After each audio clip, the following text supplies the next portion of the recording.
Ah, we got some things to talk about. Y'all already know what tomorrow is.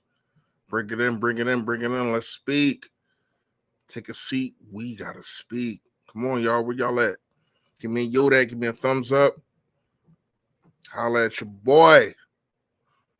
Where y'all at? Where y'all at? Where y'all at?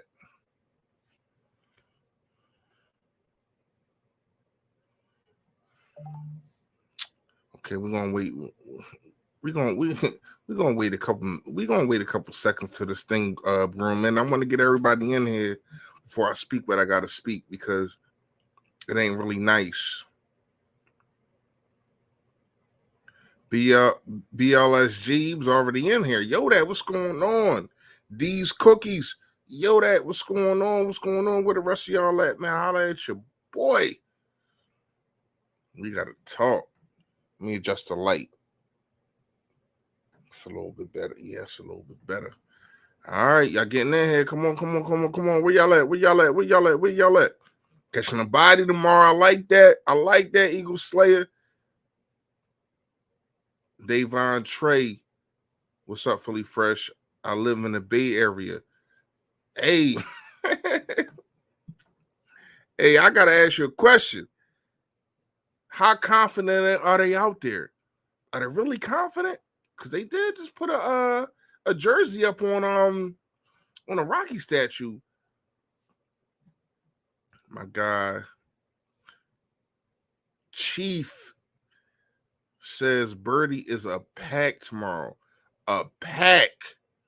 You hear me? A pack. We gonna get into that. We gonna talk about some things today. And yes, this will be a call in. Give me a little 20 minutes to warm up everything, to make sure that y'all got everything that we need to talk about. We're gonna talk about my guy. My guy, man. EC1 football. Yo, that what's going on, man? If y'all haven't subscribed to this man, go subscribe to him.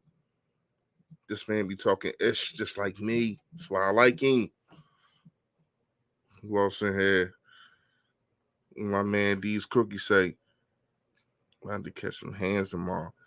All right, so I see what we're gonna talk about, so we're gonna get straight into it.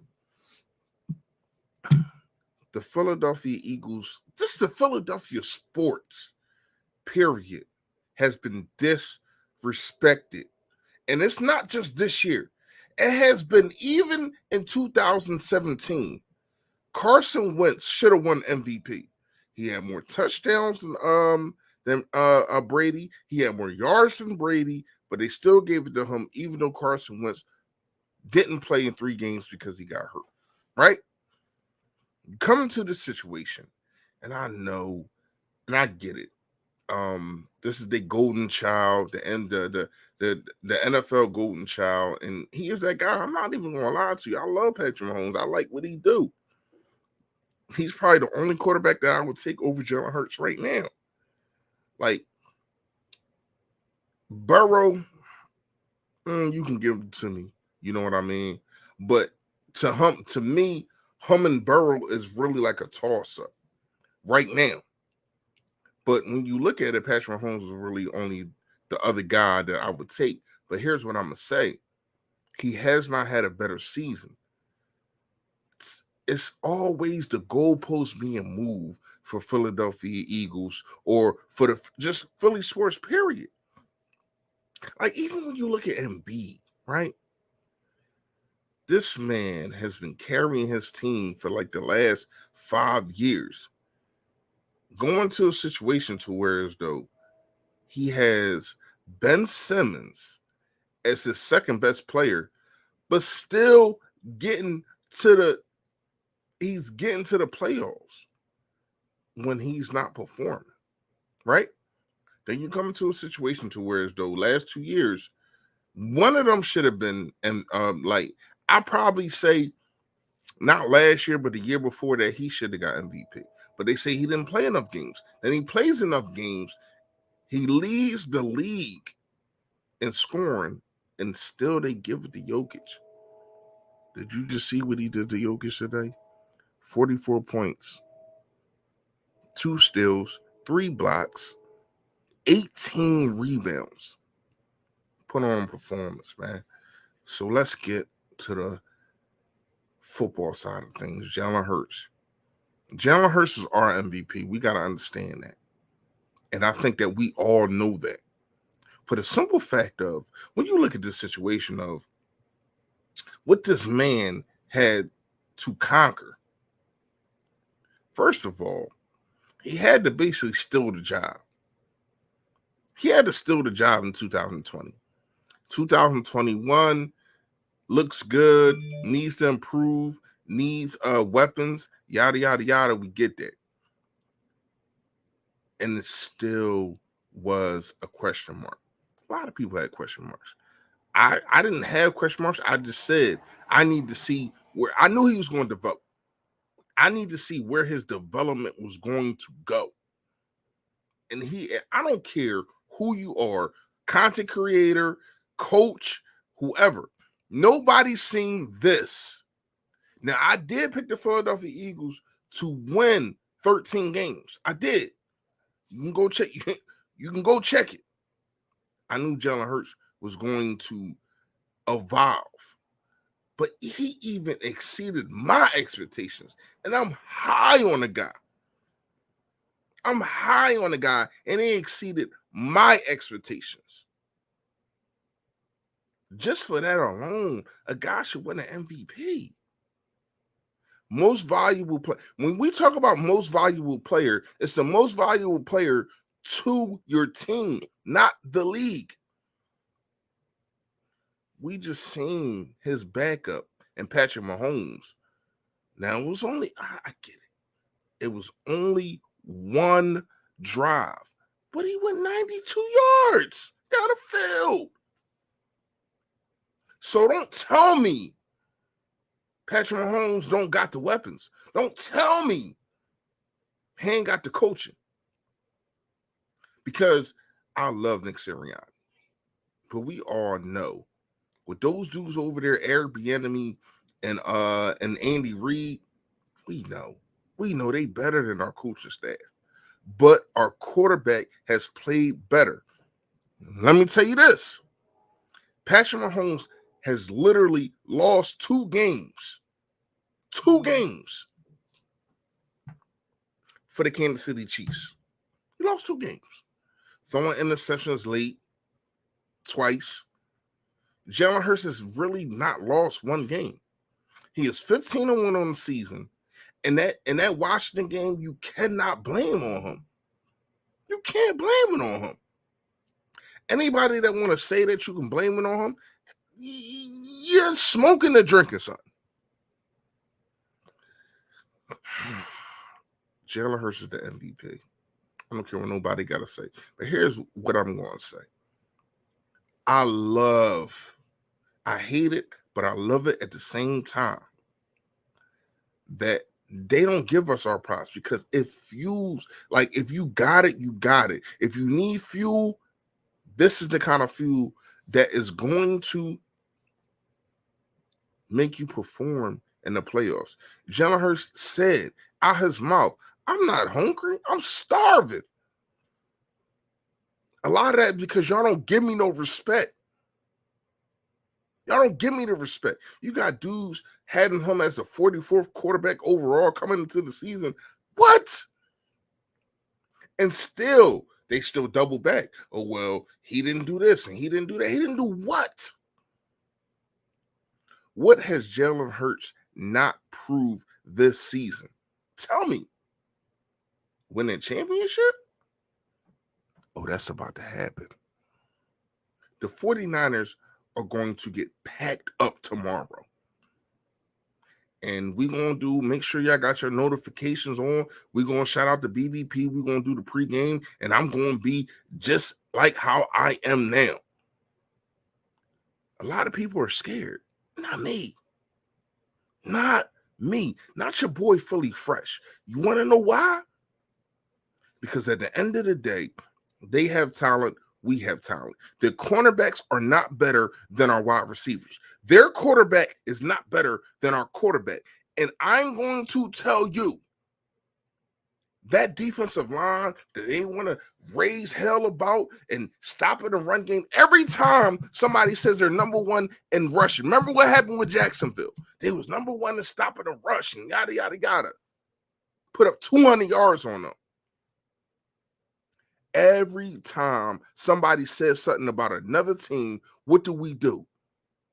We make sure that you know, nah, you can't mess with us here.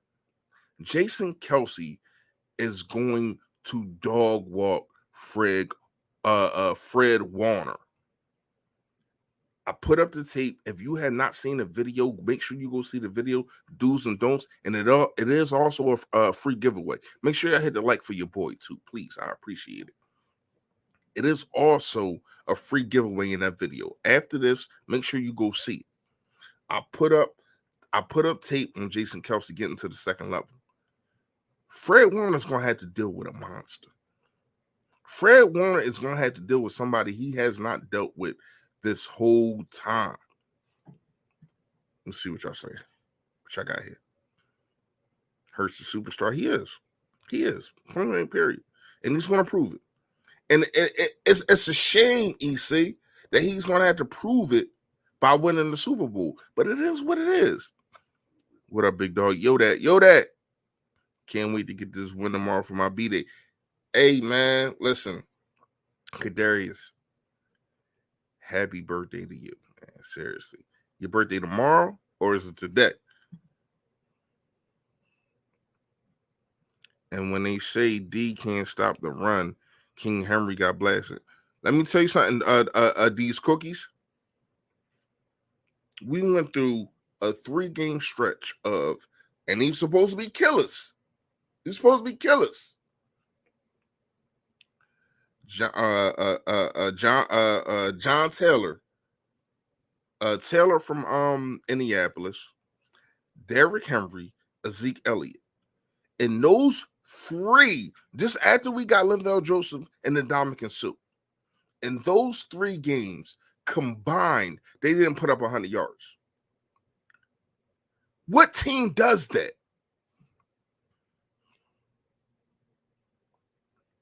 What team does that? I'm trying to figure it out. My guy Branch, what's going on, man? Like, what's up with you, man? I hope everything good with the family. You already know I ain't gonna talk about all that. But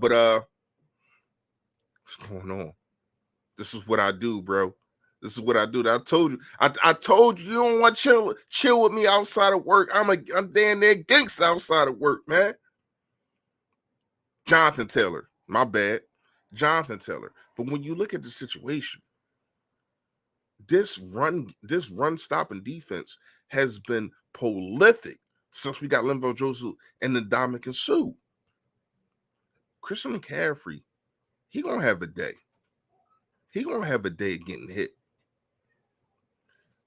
To me, the best things for us to do is keep everything in front of us because that's what they want to do. A guy like Brock Purdy does not throw the long ball. Now, I'm not saying you don't got to be aware of that, but at the same time, you got to make him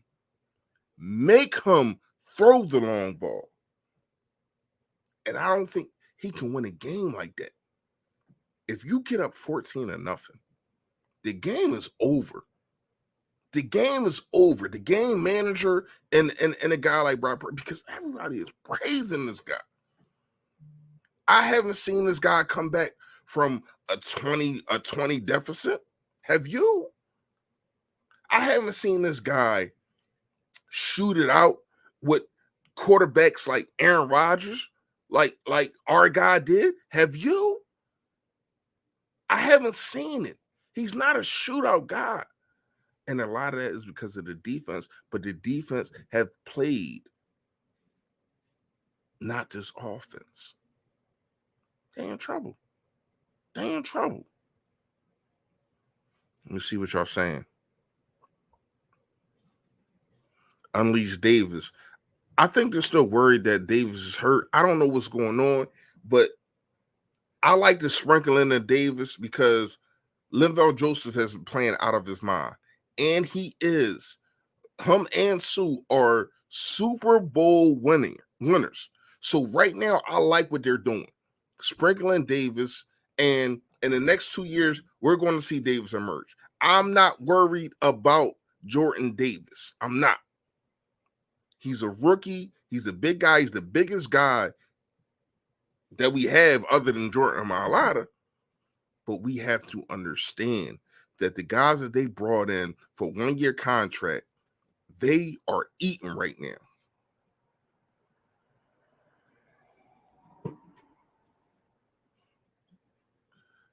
Vic Seats forecast the 49ers will represent 15-20% of the crowd at the link.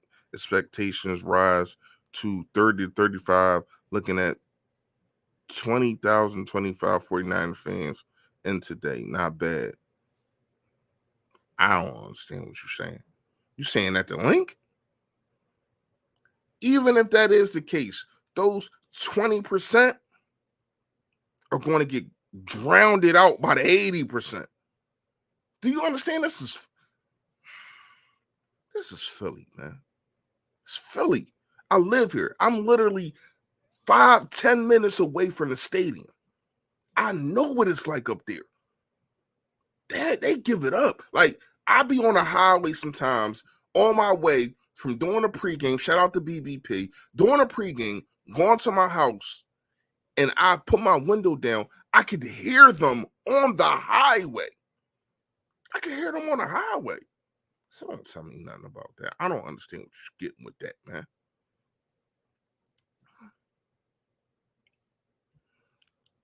My guy, sure enough, 215, a day one, what's going on? He said, on my way, Davis lost explosiveness after losing more weight. I wouldn't keep him around 330 like a Linval Joseph. I'm not going to say that. It's just a lot of opportunities he doesn't have because of Linval Joseph. Because Linval Joseph has been more experienced and he knows how to clog up the lane better right now. You get what I'm saying? I would love to see both of them on the field for a couple plays. You know what I mean?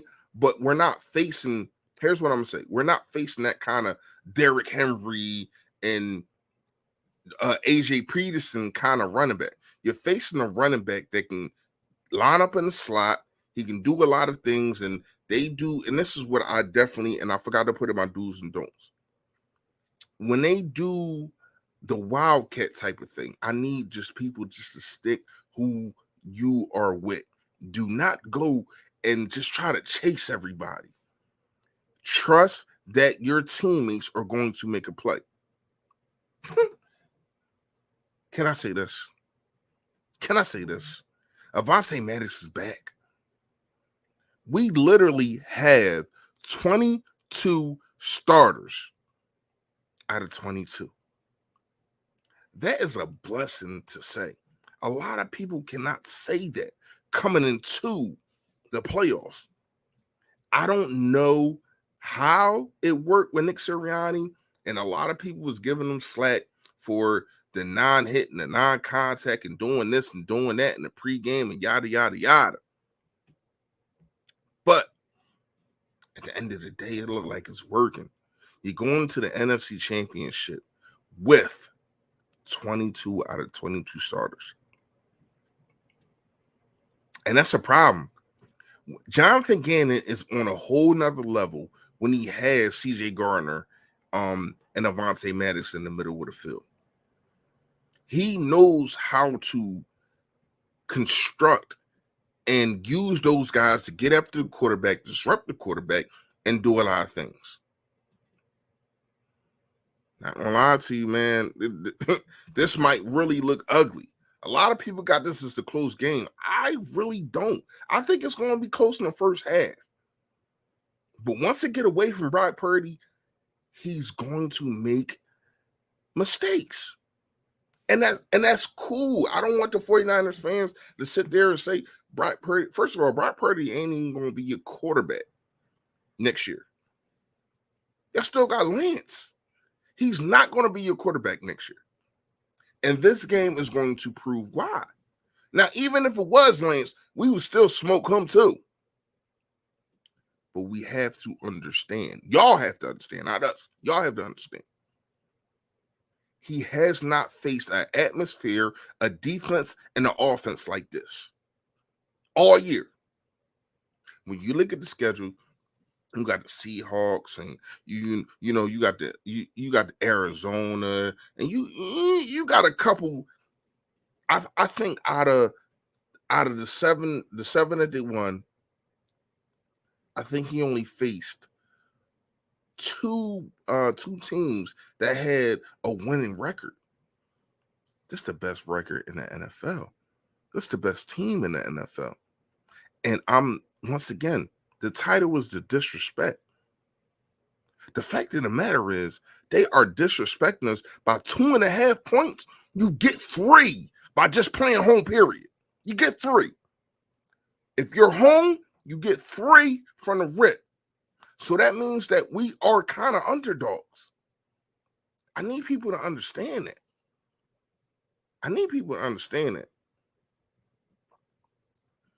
Yeah, I missed somebody. Somebody said, my man showed up. Harris has been activated to a 53-man roster. For what? For what?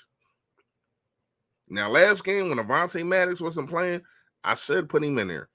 We don't need him. I don't understand it. Fresh, how much you got us winning by? Listen, shout out to BBP. I give my score prediction on a pregame. You might have to come through that. Okay. I'm a spoiler. I got it 34-17. 34-17. I think it's going to be close. I'm not saying we go back and forth, but I say we like score a touchdown, right? Kick a field goal. They score a touchdown, right? So now it's 10-7. I think that we probably kick another field goal or score a touchdown going into the half. And then we come out, the pass rush just goes crazy. Once we go up double digits, it's over. It's a ratsy scapsy. It's over. That's my score prediction. I think Mike and shout out to Gate City, they're gonna be mad at me, but you asked for it, so you get it. The big tell of the game is going to be the secondary, so we can get them sacks. I think the secondary will be fine because once again, we have to understand this offense of the 49ers. Brock Purdy, in his 7-game win streak, has only thrown the ball over 20 yards 4 times. 4 times. 4 times. I need y'all to understand that. This man, and I'm not saying that he can't throw, but I think Jonathan Gannon will make him have to try to throw it. And once you put it up against Darius Slay, listen, I'm going to say this. The Dallas Cowboys defense, they did their thing, right? But it still was plays to be made that they did not make. You put those plays up against Bradbury, you put those plays up against Darius Slay, you put those plays up against Avonte Maddox, you put those plays up against CJ Gardner. I'm not going to say Mike Epps because he's the only one in the secondary that doesn't have a damn interception. And I need you to come through on that, big dog.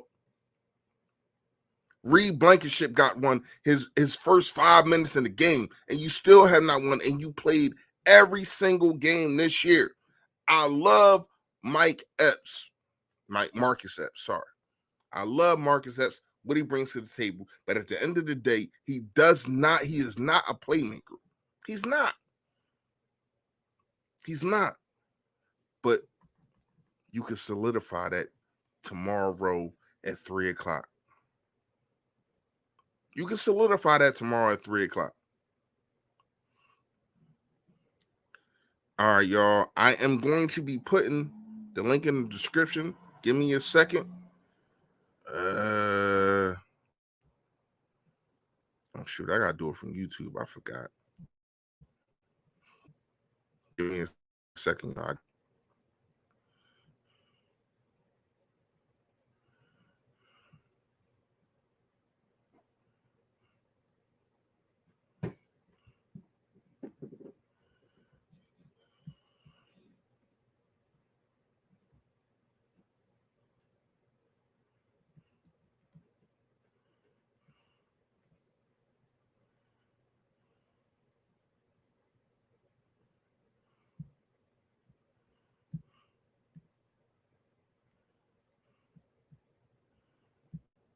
Not gonna lie to you, man. The Philadelphia Eagles will be victorious. They will be victorious, man. And I want y'all to call in. Let me know how y'all feel about the situation. Because I'm confident. I don't know about y'all. If y'all need me to talk to y'all to get y'all confident, I will do that. But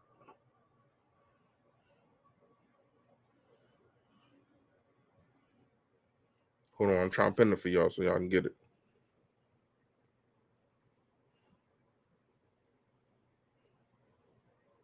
All right, it is pinned. If you want to come in and holler at your boy, we could talk.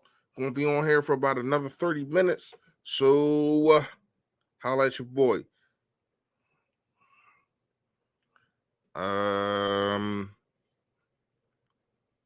I also want to know how y'all feel. It do seem like Jonathan Gannon will be back and Shane Steichen. It seemed like D'Amico Ryan, shout out to him, ex-Eagle, will be who was it? The Houston Texans head coach. So you know, it is what it is. I got my first guess. Of course, it's him. He ain't even comment. I didn't even know you was in here. I got my man Trey White, man. This man, y'all in for a show. That's all I'm gonna say. Trigger. What it is.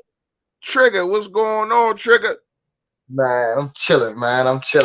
Listen, man, I'm feeling so good, man. It's ridiculous. I ain't even gonna lie to you.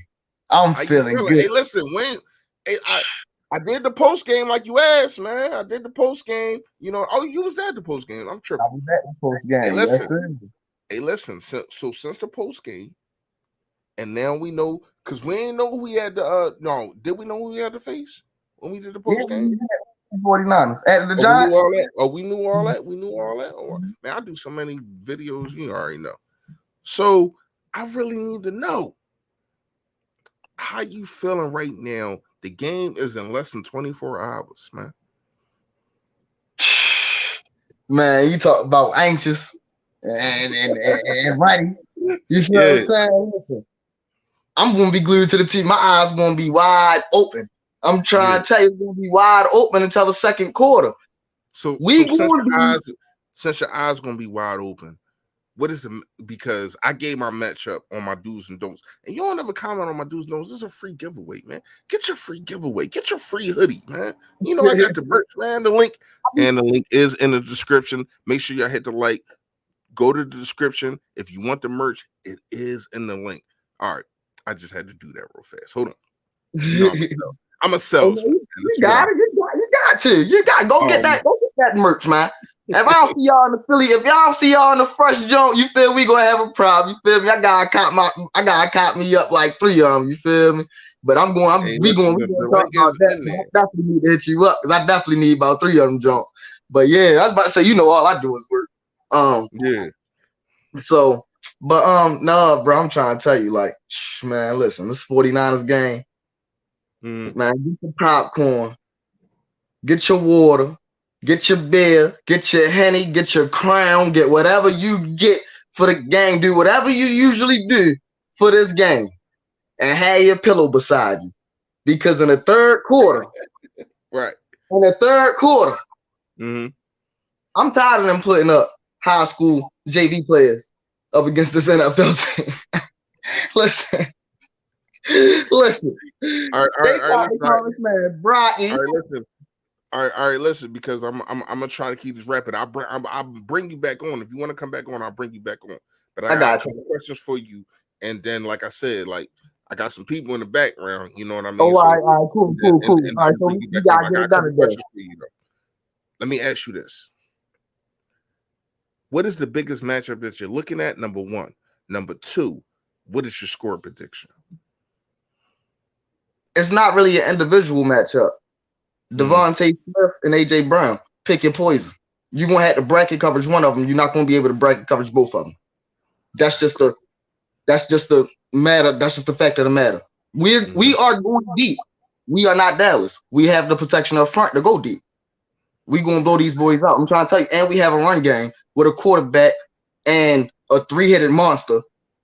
It's going to get crazy out here. It's going to get crazy. The offense going to go dumb. And as far as defensively, what I'm looking for defensively, I'm looking whoever stop Kittle, because basically that's all we really need to worry about is that middle. I'm not worried about Debo. I'm not worried about Ayuk. We got Slay. We got Bradbury. We got the two top corners in the league. Period. I don't care what nobody say. We got number one and number two. Period. And right now, Bradbury playing like he number one. I wouldn't want to throw to his side. I would try Darius Slay over Bradbury because at least Slay ain't got as many picks as Bradbury this season. You throwing at Bradbury, he holding on to them things. You feel what I'm saying? Slay, we heard Slay on his podcast. He laser focused. Throw to his side if you want to. It's going to get crazy out here. The only thing I'm worried about is shutting Kittle down. You want to ask about how we stop the run against finesse backs. Ex Dalvin Cook. That's all I got to say. We ain't even had Linval Joseph or Dominique Sue back in week 2 when we had to face a running back, just like McCaffrey. We don't need them two to stop that. McCaffrey, he bullshit. I'm trying to tell you. No, I ain't gonna give him that. I like McCaffrey. Against this team, bro. I'm sorry, bro. Against this team, I ain't gonna lie. Like if McCaffrey was black, man, people would be looking at him in the whole other. Like I got a whole different white boy can ball, man. White boy can ball. I got a whole different respect for white boys who actually run a ball because look at the running backs in the league. They all black. That's like the only white one in there. You feel what I'm saying? Peyton Hillis was on the Madden cover. He can ball. He was booty. Peyton Hillis was on the Madden cover, and we don't even remember him. Let's just think about that. Let's just think about that. Like that's for real. But McCaffrey, he actually get my. But I'm just saying, this team is built different, bro. We got a real. All right, I'm gonna put it like this. We got the NBA All-Stars. We the Eastern or Western Conference, and they just a regular ass team. That's the only way I can put it. That's the only way I can put it. It's cheating over here. Call it what you want. We got Howie Roseman, the fleece of the year, GM of the year. You feel what I'm saying? We got all-stars everywhere, from the D-line to the back end. And it's crazy that you say that before I get you out of here real fast, Trey. You can stay in the background because I'm gonna get these guys up, and maybe they'll stay up and they'll stay in the back, and then we all can talk. But I want to talk one-on-one for everybody real first. But yeah, I mean, when you look at it, like they are a sound group, right? Right. But star-wise, we have the bigger stars. I mean, from the offense, like when you like their offensive linemen, right? You talk about Trent Williams, and that's it. Our whole offensive line is like all pros and all stars. And we don't even talk about Salamalu, and he been putting people on their back all season. Let's just talk about that. He the most underrated lineman on our team, and he been packing. Lane Johnson would not look as Lane Johnson looked last game if it wasn't for Salamalu. Look at the offensive line. Look at how they play, bro. I was about to say we both small. We both backs.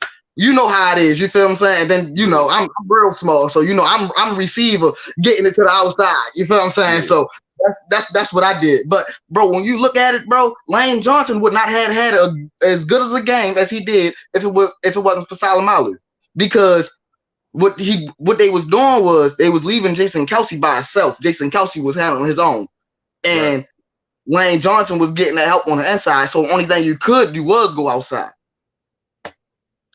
I do think Lane Johnson injury.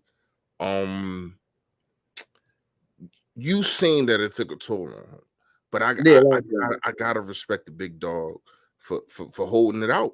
Like the first couple plays, he's holding his damn. I'm like, damn, he might do a Jason Peters on this and get out of it. He's stuck in there, man, and he held it down, man. But listen, Trey, I'm like I said, if you want to stay in the background, keep you in the background. I'm bringing the next guest on. It's only 2 people down there, so once I talk to them, if they want to stay in the back, then we just all talk. We can do that. So that's going to be probably in the next 10 minutes if you want to stay there. That's about. All right, bro. All right.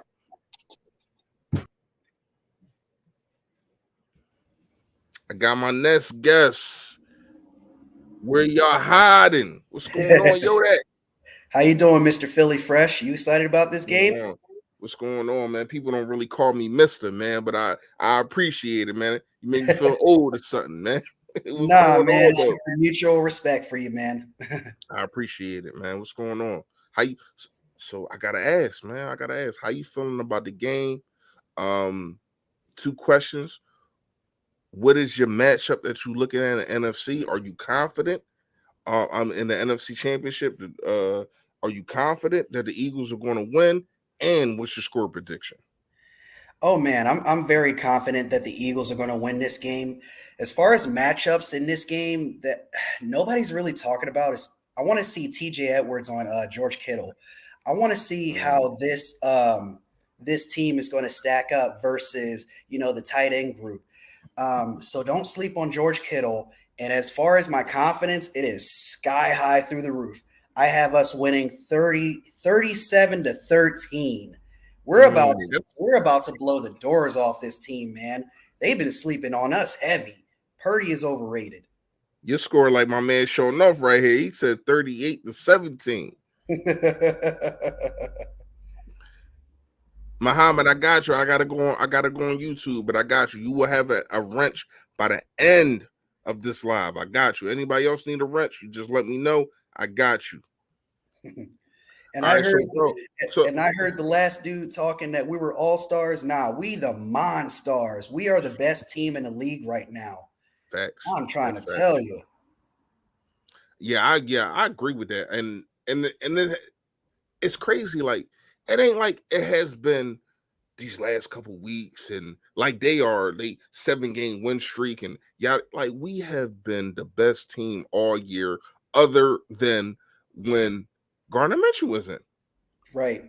And to me, that is the end. Like Gardner Minshew being out should solidify and stamp that Jalen Hurts is the MVP.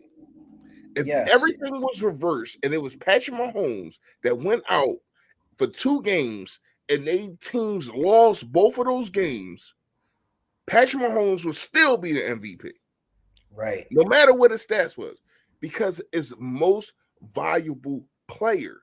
So, like, people got to understand that. Sometimes it's not just about all the stats and yada, yada, yada. But if you want to put the stats up against Patrick Mahomes, Jalen Hurts has those. Yes. He has those. But the fact of the matter is it's called MVP for a reason. Most valuable player to your team.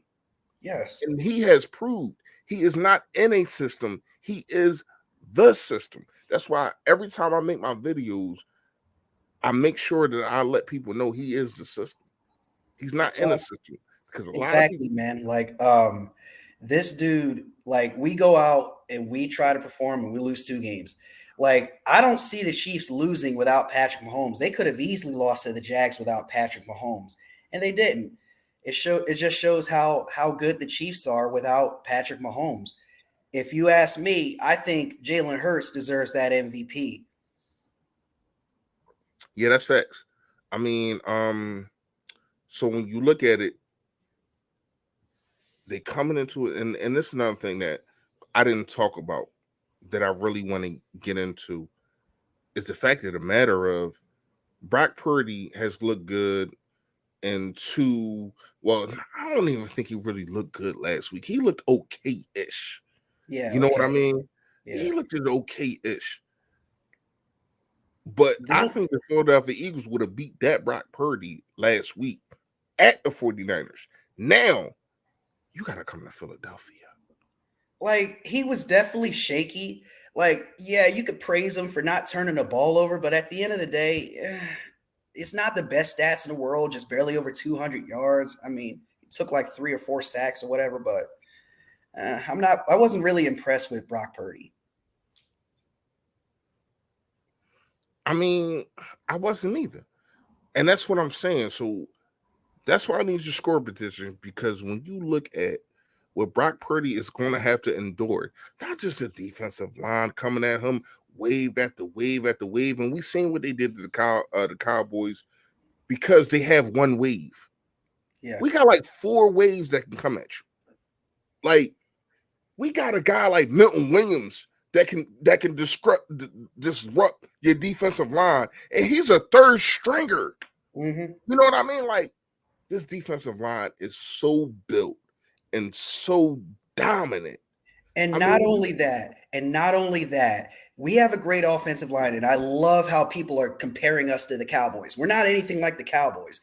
We can bring more pressure to the quarterback and still have a much better secondary than the Dallas Cowboys, which we do.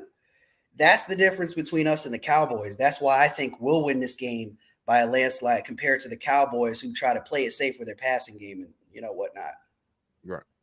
All right, man. I appreciate you coming on. Once again, I asked you 3 times. I don't know if you don't want to give a score prediction, but you haven't gave me one yet. I gave it in the beginning. I said 37-13. Oh, yeah, you did say that. Damn, that's my fault. That's my fault. I appreciate you coming on, man. Listen, man. Stay Philly, stay fresh. You already know it's a Philly thing, man. Where you where you at? I currently live in Atlanta. I live with the Simone Stanleys of the world. Shout out to Simone, man. She doing her thing. Shout out to her. So how it is out there? Like y'all got like a Philly bar or anything, like a Eagles? Because I know a lot of cities got Eagles bars. Yes. I actually discovered this bar, I want to say 10 years ago, well before Simone Stanley ever figured it out. So Right. Yeah, that bar is y'all do got one. Yes, we do have one down here. We call it. I'm asking that because I'm trying to take my wife to Atlanta for her birthday, and it might be around a Super Bowl. You know what I mean? So that's what I'm saying. So I'm trying to find one out there. You get what I'm saying? Midtown Atlanta. Midtown Atlanta. That's the name of the bar? No. It's called Rocky Mountain Pieces, but it's in Midtown Atlanta. That don't sound like no damn Eagles bar. But it is. All right, I'm gonna check. You said Rocky Mountain. All right, I'm gonna check it out, man. I appreciate you coming through. Got to get the next guest on, man. You already know. Stay Philly, stay fresh, y'all. Yo, that. Right. EC1. What's up? What's up? You should just had Where You Hiding. We would have the Where You Hiding with the Champ podcast on your channel, man. You know what I'm saying? But you said I should have what? I should have did what? You should have kept Where You Hiding, because it would have been the Hiding with the Champ podcast on your channel. You know what I'm saying? But it is what it is. What's up? How you doing? Player? Hey, I'm feeling good. I'm feeling good. Like I'm not worried one bit. I'm doing great, man. I just seen my man Embiid put up 47 points on a so-called MVP. You know what I mean? I keep telling people, man, he's better than that, man. But I understand everybody want to talk about the Eagles because this is. I can talk about basketball. I just can't get it on where I live, man. So that's why I can't watch it. I'm gonna tell you like this. Well, it was on ESPN. It was on ESPN. Yeah, I can't get ESPN on mine. I have to watch on my phone. For real? Yeah, because I don't got cable. I got a what is it? Like basically it's like an antenna. So you get like cable on your antenna. So I get local channels. I'm not able to watch the Eagles game, so that's good. You know what I'm saying? Get you a fire stick, man. Get that joint broken. Man. Where you at? Levittown. Where the hell is that? That's not It's in far. PA. Yeah, Livingston. Is Levittown. it up there? Is it up there near like KOP and all that? I don't think so. It's the other way. I think so. It's Yeah. near Penn State. No. It's Levittown, PA. That's what I'm saying. Penn State and PA. No, Pennsylvania, just regular Pennsylvania. I'm not far away from Philadelphia. I'm like 20 minutes away. Livingston. I Levittown. don't know, man.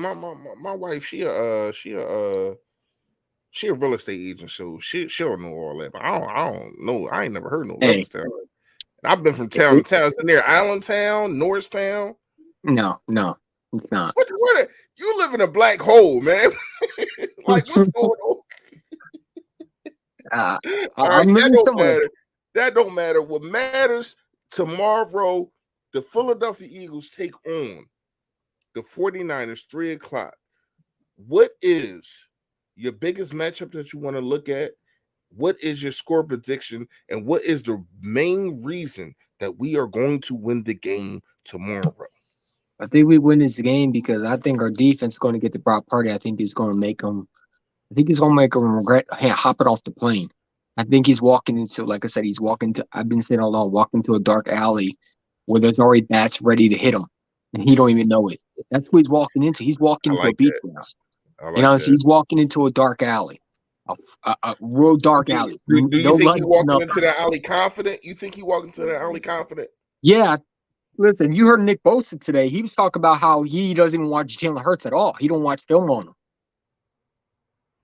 So they're walking in cocky, yeah. Yeah, that's stupid. He lying. Ain't I no don't way, know, man. It ain't no way. Shout out to D'Amico Ryan. It ain't no way he doesn't sit that man down and make him watch tape. Because if he doesn't, he's a bad coach. But I don't see it. Listen. Listen. These 49er fans, man. I just want to shut them up. They've been on my channel. Nick Bosa been talking a lot though. He also I like Nick Bosa. I like Nick Bosa, but he's not coming into Philadelphia and getting the W. They're flying all the way across state. But did you hear what he said about Mulata? Yeah, he called him not unique. Come on, not unique. He's just big. Yeah. Okay. So we already know what side he gonna try to be on, right? He ain't gonna go with Lane Johnson's side. We already know what side he gonna try to be on, right? Mulata gonna put him on his behind. That's exactly what's gonna happen. Mulata gonna make an example out of him. Why would you try to get that big man started? Like exactly. I mean, if I ain't talking about this shit. And I ain't talking about this yet, EC. First of all, y'all come here, y'all do what the Vikings did in 2017. Y'all put the jersey on Rocky and all that goofy shit, right? You do that. And then, like, first of all, it looked like somebody just threw it up there and hauled ass. Like, they ain't want to stay in that joint. You already know it's Philly, right? So you do that. Now you're in a position to where as though you put your team under a situation. Now you got these guys talking crazy. Man, it might get dark real fast for them dudes. Don't be surprised we put 41 points on that team, man. Like, do you think the players are going to hear all that and they're going to take it well? I mean, think about it. They've been talking all this stuff. Don't forget, when the Giants did all that stuff, they were angry. They know the disrespect. You know what I'm saying? And that's why I'm saying these 49 fans talking, these players hear it too. These coaches, I tell you right now, Nick Son is telling these coaches everything these players are saying. Everything these coaches are saying. You know what I'm saying? Like, I feel confident going in this game because I know what quarterback we have. Jalen Hurts is going to get these boys rowdy and going to be ready to go. He's going to get them ready to go. He's going to put them in, he's going to make sure that they're ready to play. And that's the issue. We got not only a superstar quarterback, we got a leader. We got a leader, a motivational speaker, and this guy's going to come in and he's going to want to win. Because I heard a lot of people, you got Dan Sileo talk about he would take Brock Purdy for the next 3 years over Jalen Hurts. You know, you got Chris Sims, again, with his mouth, talk about he'd rather have Daniel Jones as a passer. You know what I'm saying? Do you know he got an MVP vote? Who? Chris Sims. Like, what? Like, and the dude, the dude that just started the podcast thing. I can't remember. Dan his name. Sileo? Yeah, he got an MVP vote. Did you know he got fired for using racist comments? Yeah, I remember that. I remember. Yeah. I never forgot that. I blasted him on my page before. Like I don't forget, man. I don't forget. I had to unsubscribe because I had enough of this stupidity. Like it's cool, you know. Yeah, you want to have your it's opinion, that's cool. content. But It's concept for me to make money on. So I'm gonna smoke him any chance that I get. But listen, I mean, I'm gonna bring Trey White back in, and I'm gonna bring my man BLG SG. You know what can I I mean? give you my prediction before I leave? No, Can I give you my ain't have to leave. I was gonna bring all y'all in. Oh, okay, all right. No, All but right. give me your prediction. Go ahead. I was going to say we're going to win this game because they touched the Rocky Balboa statue. You ever notice there's a curse around this Philadelphia?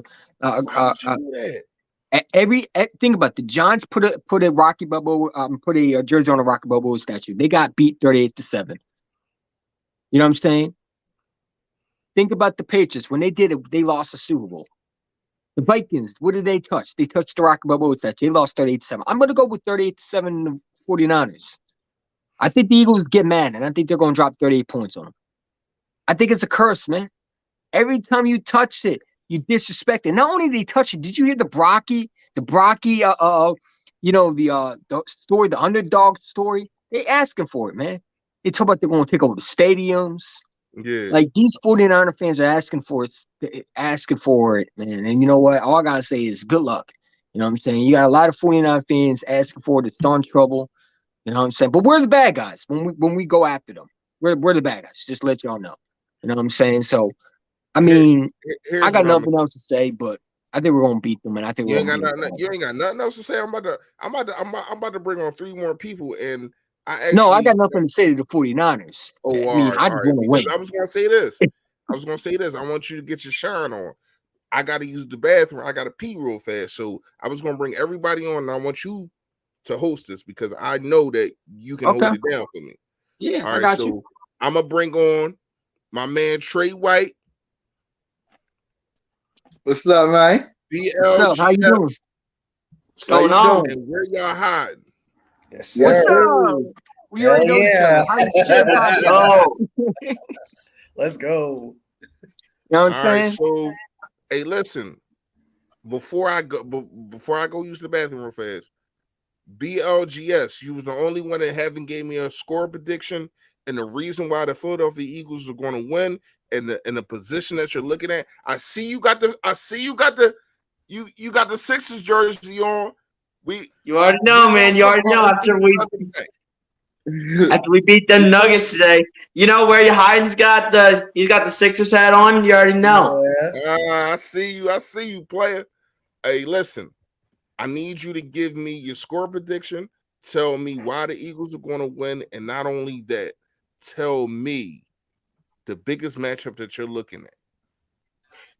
Well, first of all, I think the final score for this game, I have it as a lot closer than what people think. Even though Brock Purdy's coming to the link, the way they've been playing so far throughout the playoffs and the regular season, I have it being 28-24 Eagles. They will get a close win. Obviously, the way the 49ers have been playing right now, they have a better head coach who's more experienced than Sirianni. They obviously have good receivers. They have a top 3 tight end in Kittle. They have a good team. They have a good team as a whole. Don't get me wrong. Obviously, Brock Purdy, he's come out here and so far, Mr. Irrelevant has looked like he's kind of proved the doubters wrong a little bit. I'm not going to lie to you. So at the end of the day, I think it's going to be 28-24 Eagles. And the reason why I think it's going to everybody else. reason why I think it's going to be that way is because I think Jalen Hurts is ready to have the game of his life. I think he's going to be determined to win this game against this 49ers defense because pretty much he knows what's coming at him because this season he has not messed around in terms of looking at film, unlike Nick Bosa. He has not messed around in terms of looking at film, looking at what the 49ers defense is made of, looking at all these things that could stop him from being great out there on the football field. So I think Jalen Hurts has the game of his life. And not to mention for the fact that Brock Purdy's going to have to deal with maybe the loudest stadium that has been the loudest throughout the entire NFL playoffs in Lincoln Financial Field, because those Eagles fans are going to come in roaring, and you know they're going to be talking smack about those 49ers fans.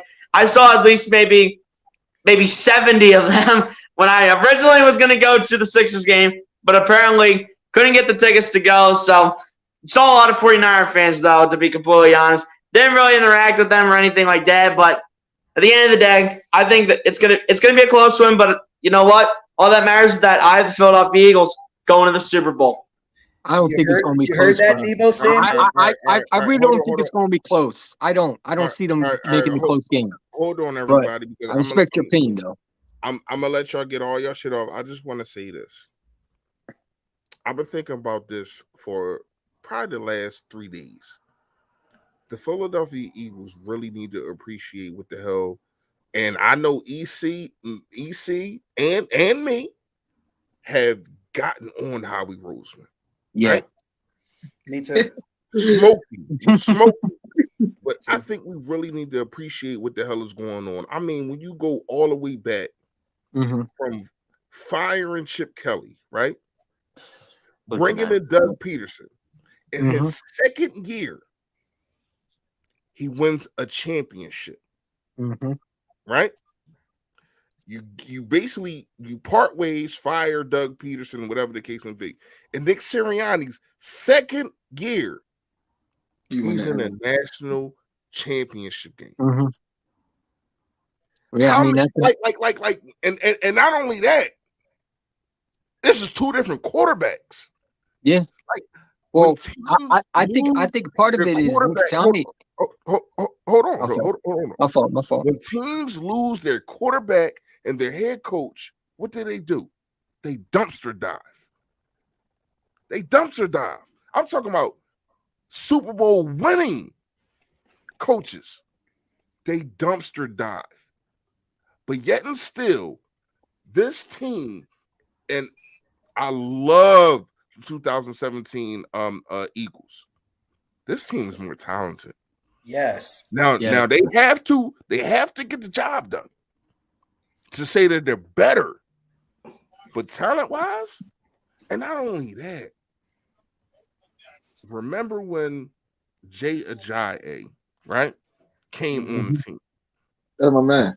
The mid-season. We was looking like, damn, what mid-season move is he going to make? He brought in Linval Joseph and then Dominican Sue. Yeah. Dogs. I wanted him for a while. Is a wizard. Howie Roseman, I apologize. You are a wizard. I don't know what the hell you got on the Saints from getting CJ Gardner for a fourth-round pick. Fleece. This man leads the league in picks, and he didn't play 3 games. My man, a dope boy. Yet and still, they don't have him as even in the question for Defensive Player of the Year. I don't know. Like, usually when a guy leads the league in picks, he's always in the conversation for Defensive Player of the Year, right? Because he plays for the Eagles. Because he plays for the Eagles, he's not. Right? Yeah. If he was on Buffalo Bills, he'll be definitely. You got a guy in the second round who I still don't like the pick. And I'm on tape saying this. I love the guy. When we got him, I love the guy. I didn't like the fact of Carson Wentz just won the NFC East with a whole bunch of janitors and dudes that you never even heard of, right? Yeah. And you didn't give him any help. And in the second round, you get hurt. But I gotta say this. It worked. Because now you're in a situation to where though you can win another Super Bowl, right? And still have draft picks. Then once again, you fleece the Saints. Still had draft picks, right? Then once again, you fleece the Titans. You get a top. Get AJ Brown. You get a top 3. They fired that GM afterwards, man. They were so mad. You get a top 3. John Robbins. You drafted Devontae Smith, and Not only that, you get rid of the guys that we hated. Oh my God. The guys that we were smoking them about. Like, I'm not gonna lie. He might not watch my channel, but he probably watches Philly 500 and LB. No, I watch your channel. I'm talking about Howie. He had to go report the Philly 5. I think Howie understands the post of Philadelphia, and it probably gets it from YouTube channels. And we've been telling him, get rid of JJ Arthur-Whiteside. You gotta get rid of Jalen Reagor. Bye-bye, Jalen Mills. What did he do? They're gone. Later, Reagor. And not only that, he sent them to the guys that we were supposed to get. He sent JJ Arthur-Whiteside to Seattle when we were supposed to get DK Metcalf. He sent Jalen Reagor to the Minnesota Vikings when we were supposed to get Justin. And now it's hate him. Kid, dope boy. That's poetic justice. That's how I know he's listening. He understands. He knows. He knows. You know what I mean? So I just wanted to say that to say this. Us as Eagles fans, these last 5 years, we only missed the playoffs one time. Mm-hmm. One time. And that was a horrible season. Offensive line was hurt. Like, we had literally 70 different offensive lines, right? Mm-hmm. It's what it felt like. I felt like in history, we had the most offensive line changes in history that year. Yep. Yeah. I remember that year because we played the Ravens that year. I always remember every year we played the Ravens. Y'all know why. I live in Baltimore City. That was one of the worst years of because listen, and we won that's why we was no, and that's why we games, right? 4 games. We only won 4 games. No, we won we won when Carson Wentz was horrible, right? 4 games. You said We what? won 4 games. That was a bad, 4 games. that was a bad year when Carson Wentz was horrible. But We Right? won 4 games, and I think we had a tie. We had a With tie, the right? Bengals. With the Bengals. Damn near in every We had a game. tie we won 4 games and had a tie with the Bengals. Yeah, I ain't tripping. I'm tired of tying with the 4 Bengals. games, bro. Fresh. Why are you trying to put me through PSD, man? I don't want to think about I'm that. not trying. I just want everybody to understand that at the end of the day, we wanted Howie Roseman out, but he has done nothing but do what we finally add. Now, it took him a while. So everything that we gave, I apologize. But when I was smoking him, it was for a reason. Mm-hmm. Now, I apologize for saying fire him. That's what I'm going to say. I Because apologize too. I'm gonna go ahead and apologize too. he has been one of the I was biggest disrespectful, man. that we have a chance to win another Super Bowl. Mm-hmm. And I'm not going to lie to you. And we got to Once start we a beat the quarterback that's going 49ers to probably win it. Once Think we beat the about 49ers, right? This is the Yeah. best offensive line that we're going to face in the playoffs. After that, everybody else is dog food. Joe Burrow. I want Dog Joe Burrow food. back. Y'all know what Howie Roseman is? Mahomes is banged up. You see what Dog LA did to him last year. He's dog food. And Mahomes is banged up. Listen. Howie Roseman, like my boy LB said, he's like a drug dealer, man. He finds ways. He a real dope boy, but let me tell y'all what. I think he a Howie flower Roseman pot. got some pictures on people. I think he got a Howie private Roseman- investigator. I think Howie Roseman got a private investigator, and he got pictures on people. And he's saying, "Listen, you don't give me this draft pick for this. I'm going to expose this." Yeah, that's bribe. No, my man Howie Roseman, he the flower pot. That's up the sleeve, man. Y'all gotta think about it. We get power in the flowers in Philly. But- You feel? He the But flower you pot. know how many people wanted to fire McSonny last year too? You remember the whole flower thing? I know we Yeah, hired that's what one I'm to fire I him. was We did not like Howie Roseman when the soil and all that. They was getting their hands dirty. It was gritty and all that. You feel me? They was putting in the works. They was putting in the seeds. It was ugly. We ain't like it. We wanted them out of here. We wanted them gone. But when the plant started to grow, when you look back at it, man, like I think I do owe Howard Roseman apology because I was hard on him. Like I was like, well, what are we doing? You know what I'm saying? But I think it's funny how you trade Jalen Reagor to the Vikings because the announcers hate him over there. My guy. They absolutely rip him apart. You know what I'm saying? Hey, All you hearing is shout out to them my telling him guy, to get off the field. Philly Talk Podcast. What's up, Philly Talk Podcast? How you doing? You mentioned What's that. going on? My man said that somebody say flowers. Yeah, that's sure. his thing. Always playing that You know song. that's his thing. You already Flowers know, man. My boy, Like, Willie Hiding, shout out to him right down there. He was talking about he was picking up flowers, saying, "What a beautiful flower." You know what I'm saying? You know, I be watching crazy. I be watching the games while Philly be on live so we can watch it together. Cause my man's always say, if you ain't got nobody to watch the game with, you got to put on it live and we all be together. So my man know about the flowers. I can't watch it with him, and I had this, you know, me and him, we talk every week. So I had this discussion with him all the time. I can't watch it with him because he's ahead of me. He watch it on cable. I stream it. So he two plays ahead of me, and I'm watching. I'm like, no, Mike, you spoiling it for me. You know what I mean? Like, so that's my guy. I hit the like and I get up out of there, man. Like, seriously. You cut it down. No, that's when you cut it down and you turn it back up on commercial. Because even if you don't got it, sometimes their TV be ahead of yours. Sometimes your TV be ahead of theirs. Sometimes you just cut it down and wait for commercial. I'm trying.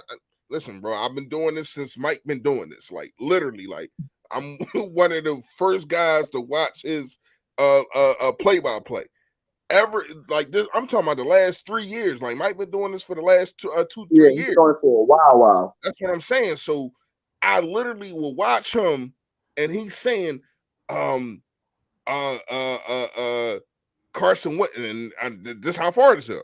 Carson Wentz is passing off to Miles Sanders. I'm like, what? I'm still on timeout. Like. I can't watch this. You gonna spoil it for me, you know what I mean? Yeah. Did someone say flowers? Yeah, I said flowers. It's definitely power in the flowers. But definitely power in the flowers. Philly Mike, you know now it's not flowers, now it's just roots. You know what I'm saying? Like just cause 1, 2, 3 roots. Who is this guy? Wait, who is this guy? March, Eagles cry. Y'all about to go home, man. I'm gonna tell you, I'm telling 49ers, you about to go home, bro. You about to go home with a body. You about to go home in a body bag. Hold on, E. He got a chance to come up here and speak and really say how he feels. If not, shut up. And look, and we'll all bounce out the background. This ought to be you and Fresh. Straight up. If you got the balls to come on here, I'll put all y'all back down and we can have a conversation. Have a conversation. Because I want to hear what you guys say. I was smoking. I want to hear what you guys say because your man George Kittle, he getting roasted this game. I'm trying to tell you, my man Avonte Maddox coming back. He is the tight end killer. I'm trying to tell you, we in a building, baby. We in a building. Hey, yo, by the way, let's realize how important that first round bye was. Everybody's fresh, and the 49ers are banged up. All you got to do is go to the link. He said, put me in. All you got to do is go to the link, right? Click it. You'll be right in there, and I'll put you right in. And I'll put everybody in the background, and me and you can have a talk. A dope conversation, too. It's right there at the top of the comments. That's all you got to do. Come get smoked, please. You worthy. Please. Your team in there right now. You worthy to talk trash. Anybody else that can't talk nothing? I want to get destroyed by a grown ass man. So he want to get his comments. He want to get. Hold on. Let me smoke him real fast because he want to get his comments in. Right. Don't even acknowledge him. We're gonna talk about what he's gonna say. Hold on, real fast. Bosa most sacks. Okay. Okay. That's all right. A minute. Eagles most sacks 70, and then 75 now.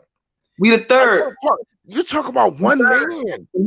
We are talking about one man against an army. We got 4 with double digits. Not to mention for the fact that like, and not only that, Fresh Cots got 8.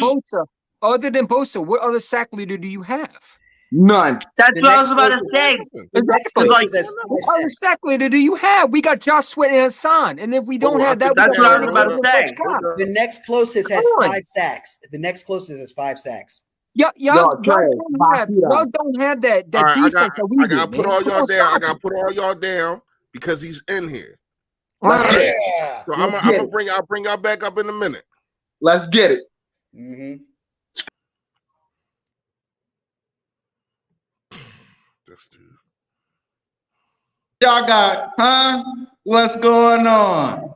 Huh? What's going on, bro? Huh? What's going on? Yeah. I'm gonna let you get your stuff off first. Go ahead, talk. Go ahead. No. You're the host, so we're gonna let you go first. I don't need to go first. I said what I said. Well, hold on. Okay, well, let me start number one. Let's start here. We got the number one defense, not the Eagles. That's arguable. We got the number. Arguable. It's a fact. See, go ahead. It's a fact. We got the number one defense, and we win by defense. Go back and look. Go back and watch our games. Purdy, don't worry about Purdy. It ain't about Purdy. It wasn't about Garoppolo. When we went last year, where was y'all last year? It was when we had Garoppolo. I don't know where y'all was at. Y'all went over here where we at every single year, the last 3 years, bro. You just got here. Y'all getting too happy. Listen, I just saw that with the Cowboys last week.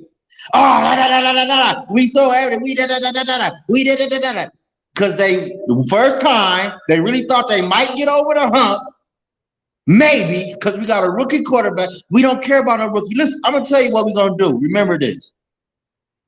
Our defense is going to stout y'all, and you're going to wonder why all year long y'all look so good. But you play. Everybody keeps saying the Niners playing bums. Yeah, listen, I'm a Niners fan.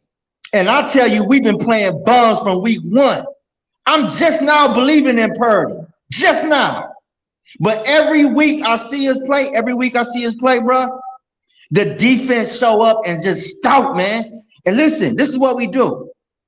It's going to be a low-scoring game. Y'all need to get this out your head because, like I said, the Cowboys are the same thing. You keep thinking y'all going to score 30 points, bro. It's going to be a 12-14 game, bro. I promise you this. Remember I said this. It ain't going to be no high scoring. Y'all ain't getting that stuff off, bro. Y'all been playing bums, too.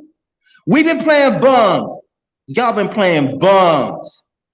Y'all ain't played nobody. Who y'all done play? Can I go now? Who you done play? Can I go now? At least I'm realistic. At least I tell you we've been playing bums. Okay? You can't even admit y'all been playing bums. And our defense, y'all ain't never met our defense yet, bro. And listen, everything y'all doing, talking about Hurts, see, we like the underdog role. The Niners, they play that, man. Everything they hear and everything you saying, and they eating this shit up. Listen, Debo is eating this shit up. Debo, remember him? He ain't did shit all year. He ain't did nothing. I ain't gonna cuss on your station. I apologize. Debo ain't did nothing all year. Watch what Debo do tomorrow. Every week it changed. You can't single out one person. Every week another person show up for us, man. Every time. Every week. So you can't say we're gonna stop this. Because when you stop this, we bring this. You stop McCaffrey, we bring Elijah Mitchell. You stop Kittle, we bring Debo. You stop Debo. Listen, I'm going to give you a name. Tomorrow, you ain't never heard of him, but tomorrow you're going to remember him. Brandon Ayuk. Brandon Ayuk. I know who that is. You don't know. You'll find out tomorrow. If you stop Debo, you're going to meet Ayuk. That's what I mean. You're going to meet him. Can I go now? Go ahead, brother. Go ahead. First of all, don't disrespect me. I know who Brandon Ayuk is. I actually did a video on him while he was in college. Like, okay, all right. I did a video on him while he was on college talking about drafting. This is what I do. All right. A sports fanatic, not just Eagles. Let me tell you this. Let me tell you why you're going to get smoked tomorrow. Number one, your cornerbacks cannot mess with our wide receivers. That's number one. Now they did a kind of a good job of tracking the CD Lamb, but he still had over 100 yards. The reason that y'all won because Dak Prescott is triple, quadruple, quadrunted ass. He gave y'all 2 interceptions. That's number one. Number two, Jalen Hurts ain't going to do that. Number three, y'all have played bums, right? We have played bums, but we have also played 5 teams that went to the playoffs. I can't say that for y'all. Number 3, you have lost to the Chicago Bears. Number 1, Y'all lost to the Hold on. Wait. With our starting quarterback, we have 1 loss. Redskins. It happens. It's a divisional game. Bum. It happens. There you go. We also smoked the shit out of them in week 3 with 9 sacks. So that happened. We put that past us. Let me tell you this. I love Fred Warner, everything that he's going to bring to the table, yada, yada, yada. But he has not faced a center like Jason Kelce that can get to the second level and make this run game go. That's number 3. Y'all not going to run it on us, but go ahead. Huge. We running on everybody. We ain't everybody, bro. That's what I'm trying to tell you. We're going. See, here's the thing. You may think that you're not everybody until you face us.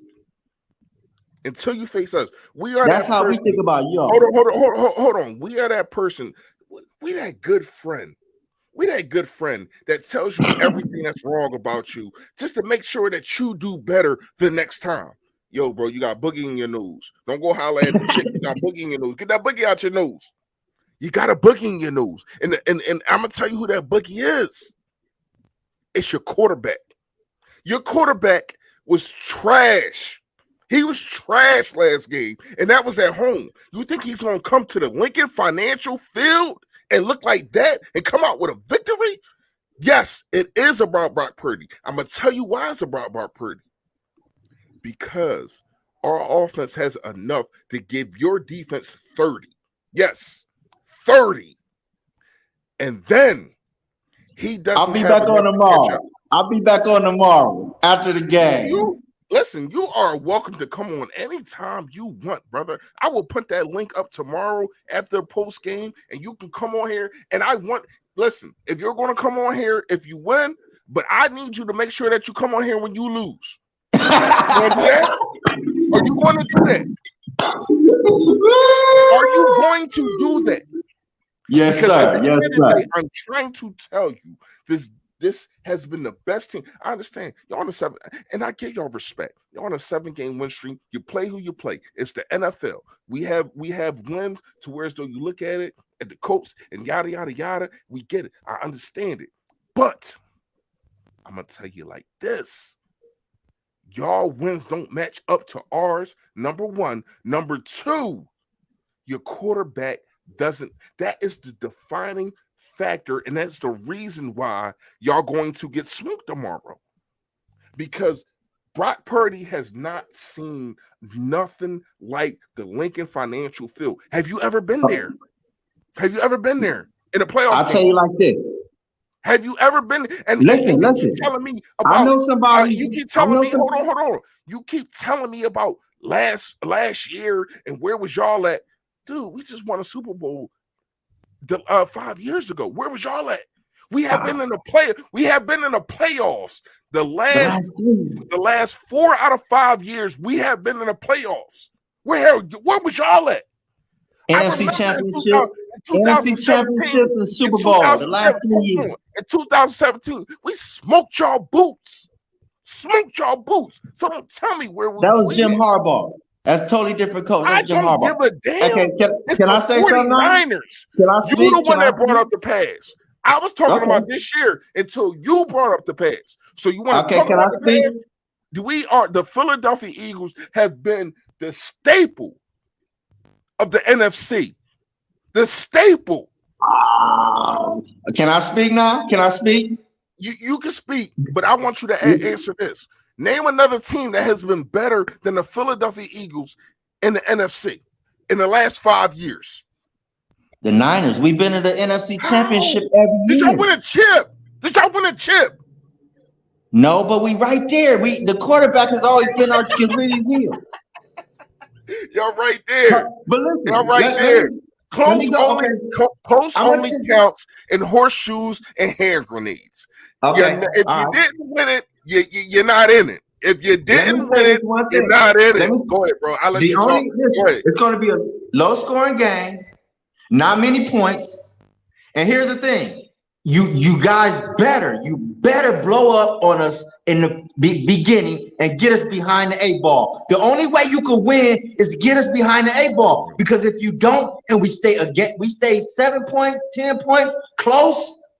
I'm telling you, we pull it out every time, even when I don't want us to win. Listen, Brock Purdy is not Brock Purdy. Brock Purdy is Shanahan. Every play we're gonna play tomorrow, Shanahan already got it written down, and he's manipulating Brock Purdy. We know every play we're gonna play against you. Every play.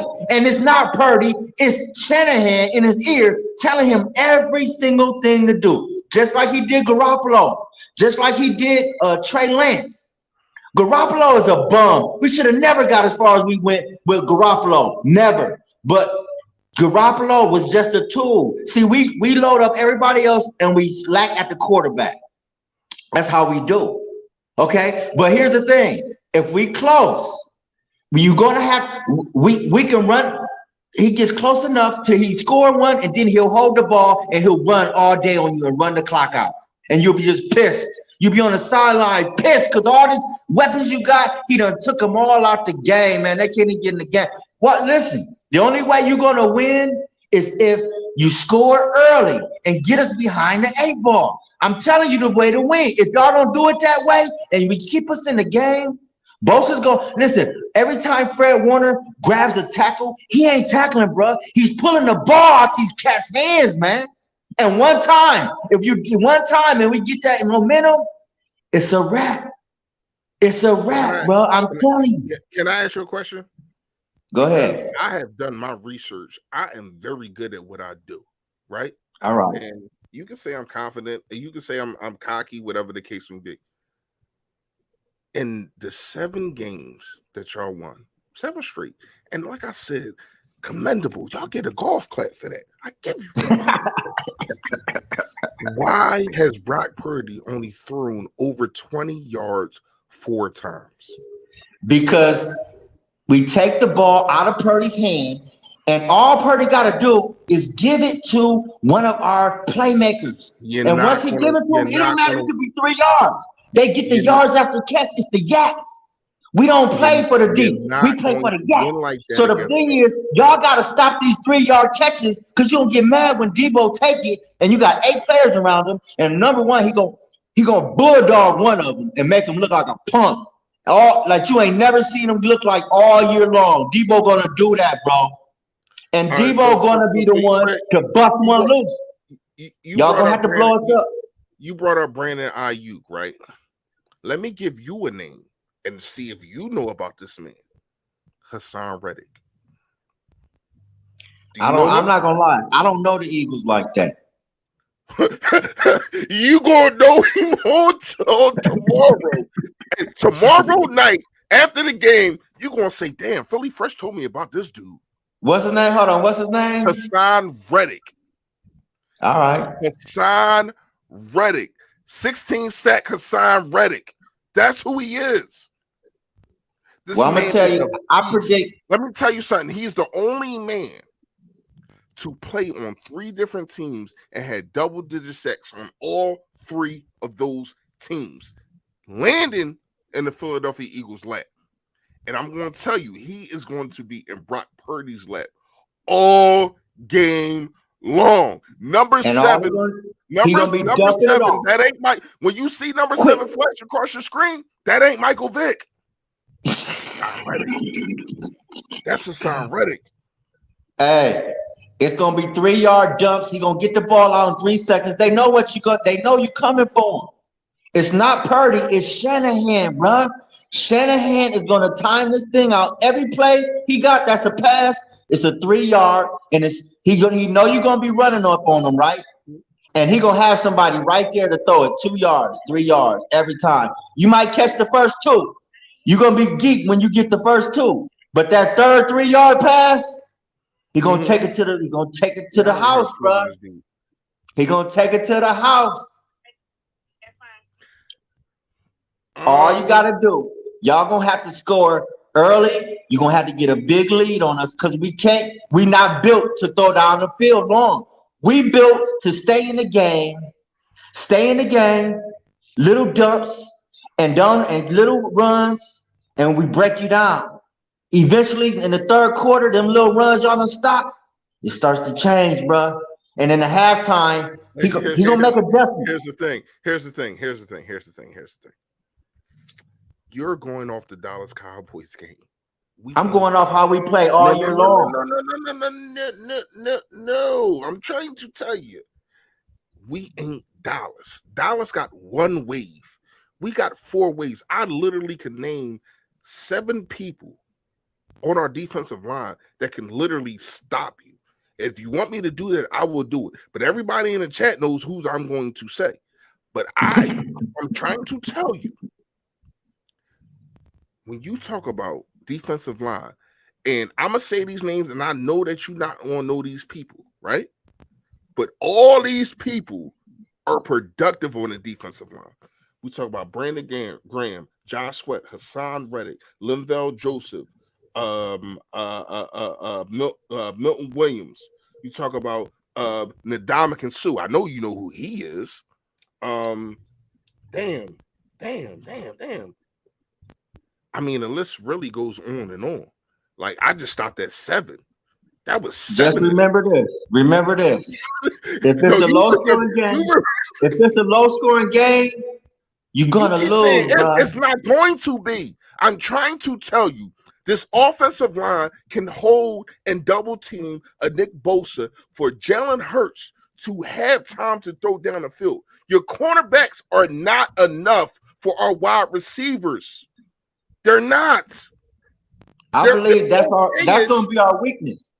But if we can rattle, be your downfall, and that's going to be your smoke season. All right, bro. We'll see. I ain't gonna hold you up. I'm gonna get off here. Hey, listen. I'll be back. I'll be back. I got my guys still in the back. Just make sure if you want me to bring them on, we can bring them back on. I know you don't want to smoke for them because they going. No. Listen, all I want to hear from you is the score for tomorrow. So when I come back, we're gonna talk about the scores. I want to hear your score prediction. 34-17. All right, my prediction is probably 17-24. If 20, Eagles. I really don't think it's going. I don't think nobody like that. Eagles, yeah, I like that. I don't think nobody gonna score over 20 though. You just said 24-17. Yeah, I'm stretching it, hoping that we get a good game. Listen, this Eagles defense has not been held under 20 points since when Jalen Hurts is under the court under the center. Under 20 points. All right, bro. Good luck. Good luck, bro. I don't need luck. But I appreciate you coming on, man. Make sure you hit that like button. Everybody, make sure y'all hit that like button. I appreciate it. I just smoked his boots. Hey, listen. He just was bored. He did not want that smoke. I'm going to bring everybody back on. I still got to go to the bathroom. I had to hold it in so I could get this man the smoke that he deserved. Shout out to all of y'all in the comments. I'm sorry I didn't get to all of y'all. Pretty Dom, the wordsmith, you've been coming in with some haymaker comments. Said, I'm not trying to come disrespect the good brother, but you're trying to play my team looking like Eddie.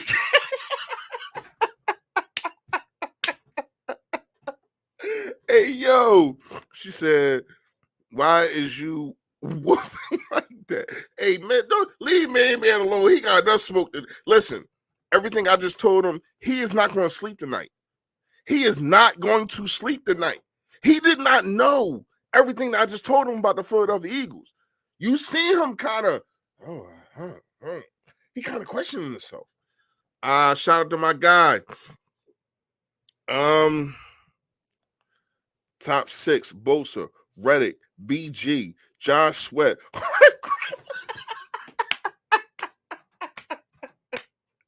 Shout out to my guy, Philly Talk Podcast. Hey, listen. It's going to be, I'm trying to tell y'all. I told y'all against the Giants game when everybody was nervous. It's going to be a smoke season. Smoke season. What's the name of that pack? 49ers pack. San Francisco pack. Trying to tell y'all, man. Ooh, the Golden Gate. We're going to call this the Golden Gate pack. Going to smoke these dudes. I'm going to bring everybody back on, and I'm going to let them do what they do. I got to go to the bathroom. My man said, he a trooper. Yeah, he a trooper. Hey, Philly, man, you know I get smoke out. He a trooper standing there in front of me. I ain't gonna lie. If I was someone, he was me, I would have hung up. But shout out to him, man. I'm bringing everybody back on, man. I think I got somebody new in here.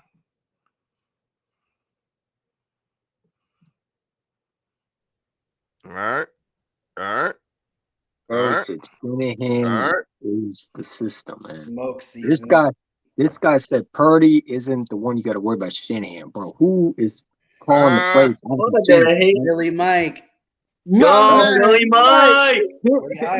Brother man. Can I say something real quick? These 49er fans are finding out real quick tomorrow what they really about, because we're about to blow the doors off this team. Meet Mr. 16 sacks. Oh, my God. I can't wait to beat this team. They're so annoying. Oh. Hey, it's not Vic. His name not Vic. Nah. You see that 7 He passed like him. His name is not Vic. Billy Fresh 2023. It's not Vic. But the crazy part is, not Vic, but he runs like Vic when he's trying to hit the the crazy quarterback. part is, people come on and they don't know what they talking about. And Mike knows this. Like, we really do research. You know what I mean? We really look at the other teams and say, damn, that player's good. We break down shit. He just coming on here, we just gonna win just because. Just because of what? He really the Cowboys, man. Real talk though. Give him credit.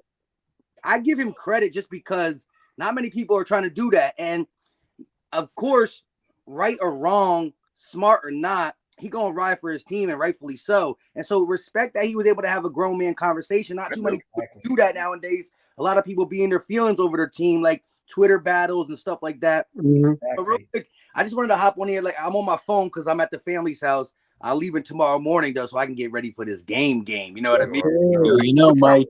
Hey, yo, I'm gonna tag that. We're going to, I'm thinking we go like probably 1:30, so we can get off with some time. I'm trying to get off by 2:30, so I have time, to set up and all that. So 1:30. I'll check that. Your boy in there like swimwear.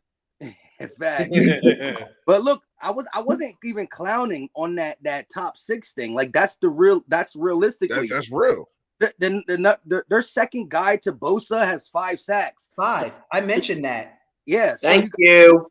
So you got Reddick 16, and listen, I'm gonna give Bosa the top pass rusher in the game. That game on Sunday, but then number 2 goes to Reddick with 16. 3 goes to Sweat with 11, and then BT with 11. Hargrave with 11, Fletch with 7, and then there's some random dude.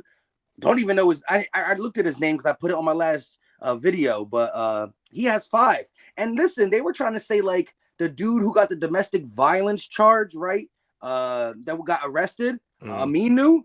Oh, he's just a role player. Well, he's your 3rd leader in sacks, bro. So how much of a role player is he? He's number 3 on the list, and he's 3 on the list, but he will be number 9 on the overall pass rush list. That's just how deep we are. So we about to.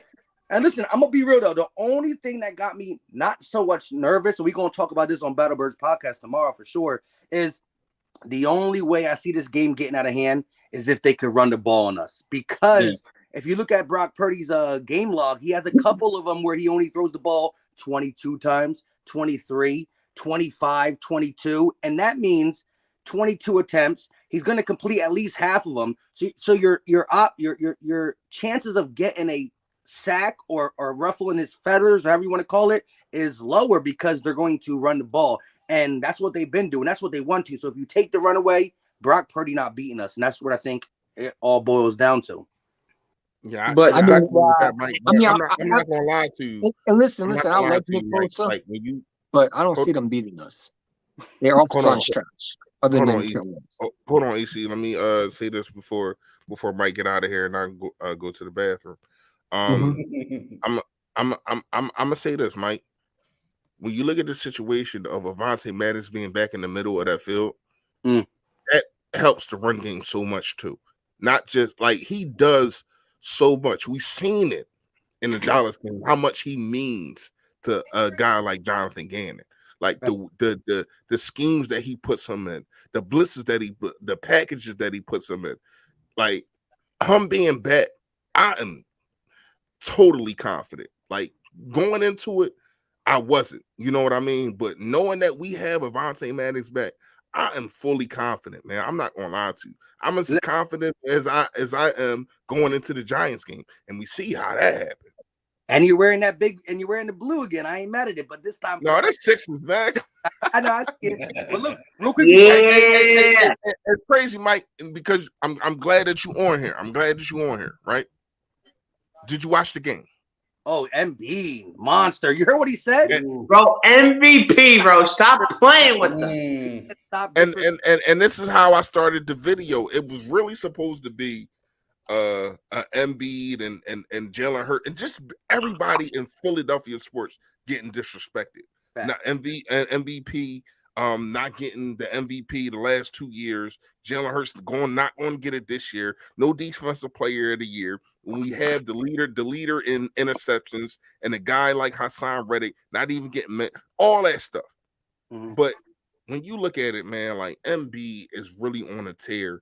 And somebody said something. I want to say it was Perkins. He said him losing those MVPs is probably better for him, like motivating him. And it might be, man. This might be the year we get 2 chips. Mike, how you feel about that? Well, I'm trying to get out the second round for sure. You know what I mean? Listen, I do believe that both Harden and Embiid have been complimenting each other really good. I'm always going to trust in Maxey's energy and swag.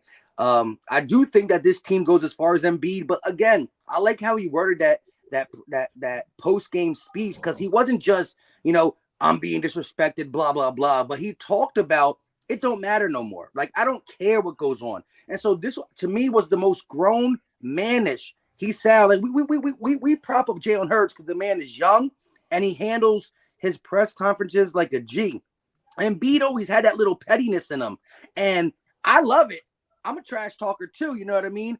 Joel Embiid. But that interview he had was like, it just was different. And maybe it's this level of Embiid that stays healthy and really runs down the NBA, because, not starting in the All-Star game, leading the league in points. Stop playing with my man. Put some that Hurts effect, baby.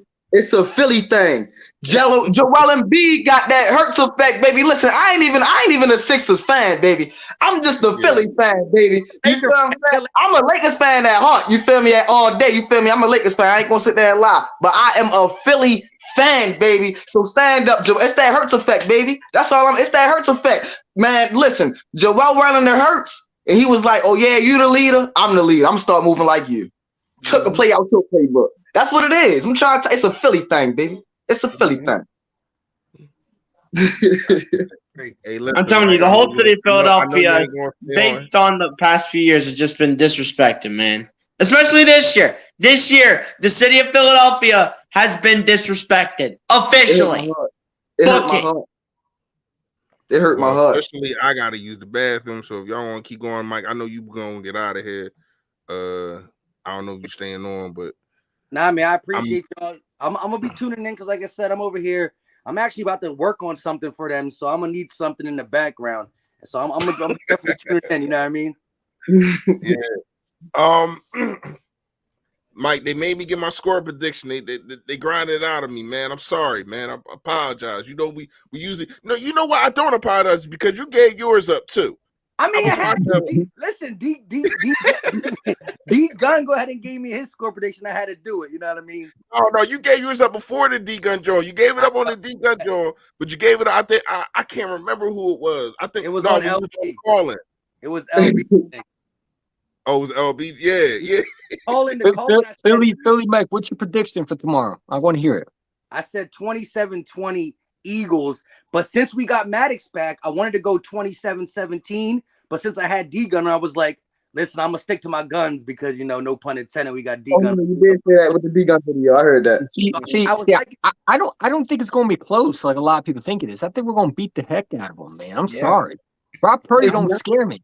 Like I'm sorry, if you leave Brock Purdy run down on you and do whatever he wants to you, I'm going to be upset because there's no reason why a rookie, sixth round, what is it, last pick of the draft quarterback come into Philadelphia and beat us? Time out. All right, he was drafted in the 7th round. He was drafted in the 7th round, last pick of the draft.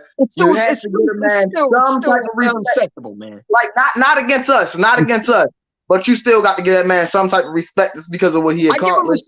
I give him respect, but he does not come to Philadelphia and beat us. His respect ends in Philly. But going against us, we about to make him look like that 7th round pick that he is, and that's just feel me, and that's just what it is.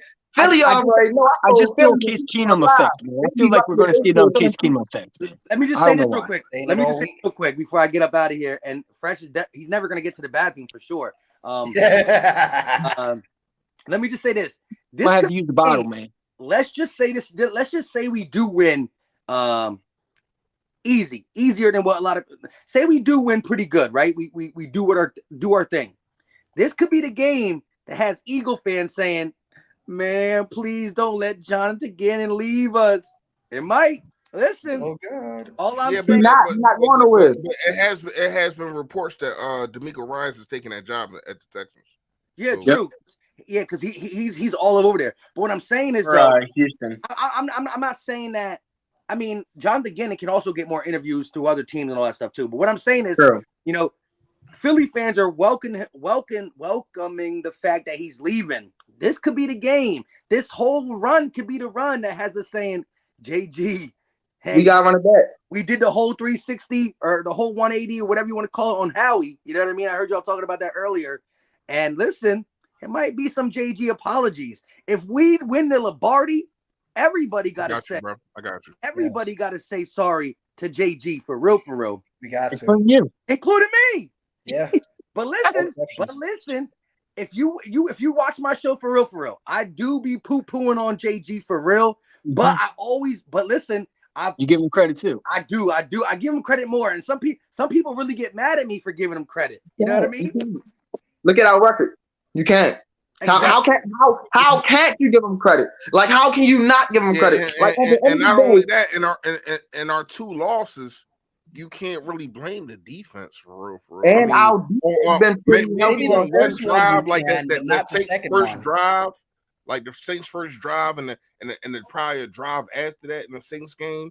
You can look at him and say, damn, like you couldn't stop these guys.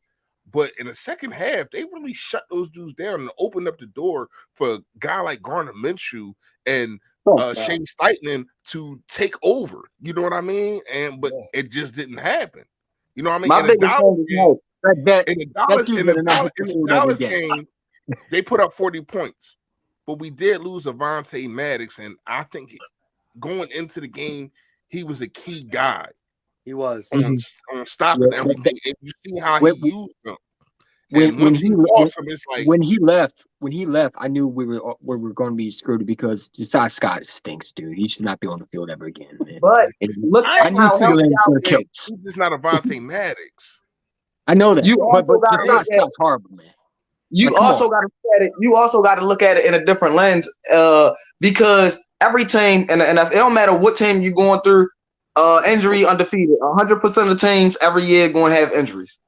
But for the most part, you have to. That's why I can't get too mad at JG. It's because for the most part, our defense have been pretty healthy. CJ Gardner getting injured was just like DeMar situation. It's literally a once in a lifetime, like a It don't happen often. Like him rupturing his spleen, it doesn't happen often. Ankle injuries, ACL tears, they undefeated. It happens every year. You feel what I'm saying? Ankle sprains, everything like that happen every year. But his scheme has kept our players pretty healthy for the most part. And that's what people failing to realize. Like, yeah, we want him to blitz every down. We want him to be super aggressive every play. But say he has been super aggressive every play and did exactly what we wanted to ask. Would our defense really honestly be as healthy as our defense is now? Firing at all cylinders, how they are now. And that's exactly how I think. That's how I look at it. I mean, listen, I got to give Jonathan Gannon credit. I mean, he did really good yesterday. I mean, the fact that, you're only able to give the Giants 7 points, you got to give him credit for that, He shut down the Giants pretty good. And that's why I have confidence going into this game because, like, I saw what he did yesterday. I think he's playing a little bit more aggressive because it's the playoffs. You know what I'm saying? Maybe there was the rumors that we weren't showing a lot during the playoffs, that we weren't showing our whole scheme. Maybe that's the case. I'm hoping that's the case. I'm confident going into this game because I ain't gonna lie. I don't think Brock Purdy's better than Daniel Jones. No, he's not better than Daniel Jones. And Brock Purdy, he does struggle in the pocket. You can get pressure in the middle, or you can get pressure at him. He rolls to his left, and that's where he's gonna make mistakes. You got to make him roll to his left. And those other teams are that we can hit home. We have the most sacks in the league. We have nothing. And also, I feel like we got the best quarterback right now, and other than Patrick Mahomes, the best quarterback right now. You know what I'm saying? Yeah, you got Joe Burrow, you got the Josh Allen's, but we got a quarterback too, and his name is Jalen Hurts. And Jalen Hurts not letting nobody walk into Philadelphia and win it. This means so much to him, especially the haters going around. You got Dan Sileo with his mouth over here talking about that he would take Brock Purdy. No, you wouldn't. Stop it. Stop lying. You wouldn't. You know what I'm saying? Even the GM would not take no Brock Purdy over Jalen Hurts right now. Come on. For him to not even be considered a top 15 quarterback, and for him about to be in the Super Bowl the next season. I mean, they're always going to hate us. I mean, look, they didn't give Doug Pearson coach of the rookie. They didn't give Doug Pearson the coach of the year when he won a Super Bowl. It's always been a hate in Philadelphia. They never give us respect. Can you hear me? Hey, where you hide real fast? I'm gonna bring in AK. I'm put you in the background. I can only have. I forgot to. It don't matter. That's fine. I gotta use the background real fast. You said what? That's fine. I gotta use the bathroom anyway. Yeah, me too. All right, I'm just gonna put you in the background. Hold on, I gotta bring AK in, and I also got fully X Weapon. I got X Weapon in here. I don't think he know he in here though. I'm here, bro. I'm just listening to y'all, man. All right. I'm saying, but what's up? Oh yeah, you want to go there? So let's let X go. X Weapon or Hand go. Yeah, so let's get there. Let's let him go. Hey, no, I just want to. Hey, bro, I love the channel, man. I'm watching all the videos. I'm in the cut, man. I rock with your channel, bro. You got to keep killing it, man. I appreciate you, bro. Really, I've been grinding for a minute, man. Appreciate it. Yeah, bro. It definitely, I definitely rock with the content. But I just want to say this real quick. Brock Purdy, there's no way, there's no excuse. This a dub with Brock Purdy in there, man. He's a rookie quarterback. There's no excuse. He looked like fresh meat out there. Dallas kind of exposed him a little bit, but as with a rookie quarterback, there's, like I said, bro, there's no. I'm hanging my hat on that. We get the dub just off that, and I would say San Francisco, they like the Dallas Cowboys. The last time they won a Super Bowl was in '95. Yeah, I'm sorry. Let me elaborate. And they choke in the Super Bowl. They choke in the playoffs. I mean, like, let's just keep it a buck. Let's just be honest here, bro. Let me elaborate on what you said real quick. Not only Brock Purdy looks suspicious in that game, but their coach looks suspicious in that game, making decisions for Brock Purdy too. Yeah. But I ain't the only one who's saying that though. I ain't gonna talk about that though. You feel what I'm saying? If you look back at the film, if you was watching the game like I was watching that game, their coach at a certain point in that game was looking real shaky calling them plays. But my bad. Go ahead. Didn't he let Mitchell go out of bounds or something like that? That was crazy or something like that? Like the running back Mitchell, didn't he stay in bounds? No. Yeah. That was the thought of the game. That was right. Yeah, but that wasn't on him. Like that's a player situation. Like you got. Yeah, that was no. I'm talking about throughout the game, like in the middle of the game when the game was tit for tat and it was real close. Even after that, through those two picks. But you don't understand. To put that ball in the air. You know what I understand? I think we give so much credit to Shane Steichen, but you got to admit Nick Sirianni is a pretty good coach for what he has done. You know what I'm saying? Maybe he's not maybe he's not the smartest when it comes to when Jalen Hurts was out. We saw Gardner Minshew, but he's done a lot for this team. You know what I'm saying? We look at what he did from last year to this year. He has grown. You know what I'm saying? He's grown. He's got better as a play caller. You know, I think he's put Jalen Hurts in best positions. You know, he's about to go to a Super Bowl. You know, this is the second year coach that we might see a Super Bowl champion head coach being in Philadelphia. You know what I'm saying? And I like his personality. I don't know about you, but I love how people hate on him. Shane get too much credit, bro. Shane get way too much credit. I'll say that. Jalen Hurts is the system. Period. That's facts. You know, I ain't going to say that we give him too much credit. I've been preaching that for a while. Like, Mm-hmm. but we do have to understand that the system that was put around him made him the system. Like, I really think in the off season, everybody worked on their game. Nick Sirianni, Shane Steichen, Jalen Hurts, obviously, and they came together and formed a situation to where it was though we're going to do something that's different in the league and make it unstoppable. This is why I think this is our year, because when next year, people are going to try to figure it out, and we're going to have a tough schedule. I get that. I still think that we going to talk about that in time to come. But this year, people have not figured it out yet. You know what I mean? People want to say the Bears did and yada yada yada, whatever case may be, but we didn't know in the second half Jalen Hurts had a shoulder injury. So that has to pertain to what was going on. Jalen Hurts literally has been tearing through the league. He has been doing what he wants when he wants. Oh, we up 10. We need we need an 8-minute drive. I got y'all. Oh, we down 3. We need a touchdown. I got y'all. He has literally been tearing the league up. And when it's crunch time and you got to put all the chips on the table and bet on Jalen Hurts, he has made you a winner. Unlike a guy like Patrick Mahomes, and I love what Patrick Mahomes brings to the table. But at the end of the day, we have seen this man throw 2 picks in the fourth quarter in the last 3 minutes of the game. 2 different times to lose the games. Jalen Hurts has not lost 1 game this season. Now, he has 1 loss, but that wasn't on him. That was on Quez. You said what? He fumbled. We should have won that game. Quez fumbled. Let's not forget. We should have won that game. Philly Mike, you already know I'm looking at his replacement right now because I'm not a fan of Quez Watkins, man. I'm sorry. I'm not a fan of Quez Watkins. Yo, no Quez Watkins hate, bro. I'm not a fan of Quez, bro. He is speed gaming, Bill. You gotta think about it. Well, all the other weapons around him. Everybody, hold on. Why you always got to be the bad guy, man? What's wrong with you, man?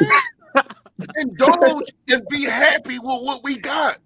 I just went through about a half an hour ago. I just went through the last 5 to 7 years for the Philadelphia Eagles and how we should be appreciated on what Howie Roseman has done. And here you go. Cheer up, Bucko. Cheer up, man. Like, come on, stop that, man. The Grinch that stole Christmas, man. Yeah, like, come on, stop that, man. Hey, but AK has not speak. I do want to hear what he got to say. Oh, man, listen, I appreciate you having me on. You know, I believe this is the first time I've actually been on your channel, man, so appreciate it. I'm quite tired of hearing San Francisco rant and rave about their defense. You know, the only thing I can come up with on this whole thing is, listen, Jalen has taken on our defense 5 days a week for, 20 weeks straight now? Our defense has 70 sacks. 3rd best in the NFL history. He's played against the best defense in our eyes all year long. Yeah, but the first string go against the second string in practice. Yo, Ack, I got a question. How do we attack their defense, bro? Well, I'm telling you right now, I think he's going to run it. I think it's going to be a lot of run, man. You know, they brag about their run defense, but they have not faced anybody like us yet, dude. You know, I watched Kelsey's mic'd up. And I just got goosebumps watching him play, man. Like he's always at the right place at the right time, getting the right blocks. He's always upfield. He's always manhandling people. Like I get it. They have a good defensive line. You know, it's okay, but it's not as good as our offensive line. Our defensive line is way better than our offensive line. Championships are won by offense and defensive lines, and we got them beating both. So I'm not worried about this game, man. Facts. I'm at 34-17. I think Brock Purdy bit off a little bit more than he can chew. I love it. 34-17. 34-17. That's my score. How you gonna steal my score? I'm hyped. Oh, dude, I've been saying that though. Bro. I'm messing with you. Bro. Great minds think alike. That's really listen, exactly man. Purdy's going to be under a lot of pressure, man. Hassan is going to do his thing. Riddick, you know, you got Cox, you got Hargraves, Sweat, BG. Like, dude, there's just too many people. Jordan Davis, you know, even Milton Williams gets to eat now and then, you know. So 7 sacks for this defense tomorrow, man. I'm going to be at the game. That place is going to be electric. I cannot wait to see it. Are you going to be there? Yeah, I'm leaving at like 5 a.m. to head there. So yeah, you sound like you need to get some sleep now.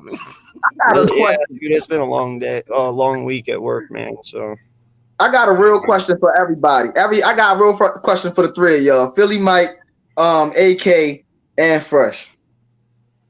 How do y'all think that the 49ers really gonna score 17? Like, the only way I say score 17, like in my personal opinion, like for real, like my personal opinion, the only way they score 17 is if we turn over the ball or our backups come in. Because you gotta understand when you smoking stuff, right? And Jonathan Gannon has this defense, the prevent defense, just like our old coach, man, our old defensive coordinator. He lets his foot off. Yeah. He lets his foot off the gas, and you know, you might score, and the game might look more. It might be better. It might look better at the end than what it really was. So I'm gonna say this. I already broke down exactly how it was going to go to me. I thought that we scored 10, we go up 10.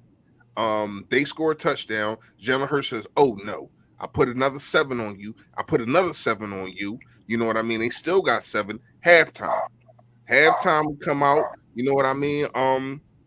Now it's what I got. We bored. That's what you meant. We bored halftime. We bored again. We bored.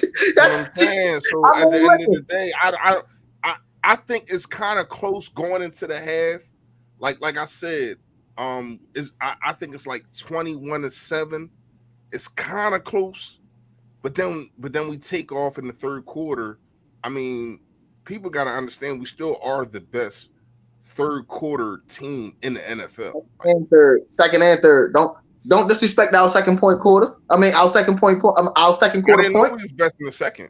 We best. Yeah, don't disrespect our second quarter points. I got research on that. I can't stand that on this channel. Our second and third quarter. Look at our second and third quarter. I'm about to call Gate City and get Gate City on the phone. Look at our second and third quarter. Smash them. First half we dominate though, you know. We usually use first quarter to pull them out. I thought it was the third quarter. I didn't know it was the second though. Second and third, we smashing them. In the middle of it, we smashing them, bro. Smashing them. Hey, listen, man. Well, listen. Hold on. Out of a million. The second quarter for the majority of the season, like you know. We did have problem in the third and fourth quarter. We had problem after halftime, but the second quarter has been the quarter all year long. I'm not saying the second quarter is the best quarter. The third quarter might now be the next best. I'm not sure. I didn't break down them numbers, but the second quarter has been the best. The first half. It's always been better than the second half. But yeah, go ahead. My bad. No, you good because it is the second quarter. I said the third quarter. That's my fault. I was wrong on that. It is the second quarter that we scored the most points amongst everybody, and we kind of took a kind of layoff, especially when Gardner Minshew got in there. But I don't even. Then we ain't scored no quarters. I really want to punch Gardner. Raise your hand if you want to punch Gardner Minshew in the face, man. Like, he got to go after this year. Gardner Minshew got to go. Him in the face, man. Like, seriously. it's been a couple times after the bye week in the second quarter, the game was a lot closer, and we took off in the third. So that's why I'm saying second and third quarter. So if y'all really go back and look at it, but I'm talking about leading. Trey, listen, at one point we had the most right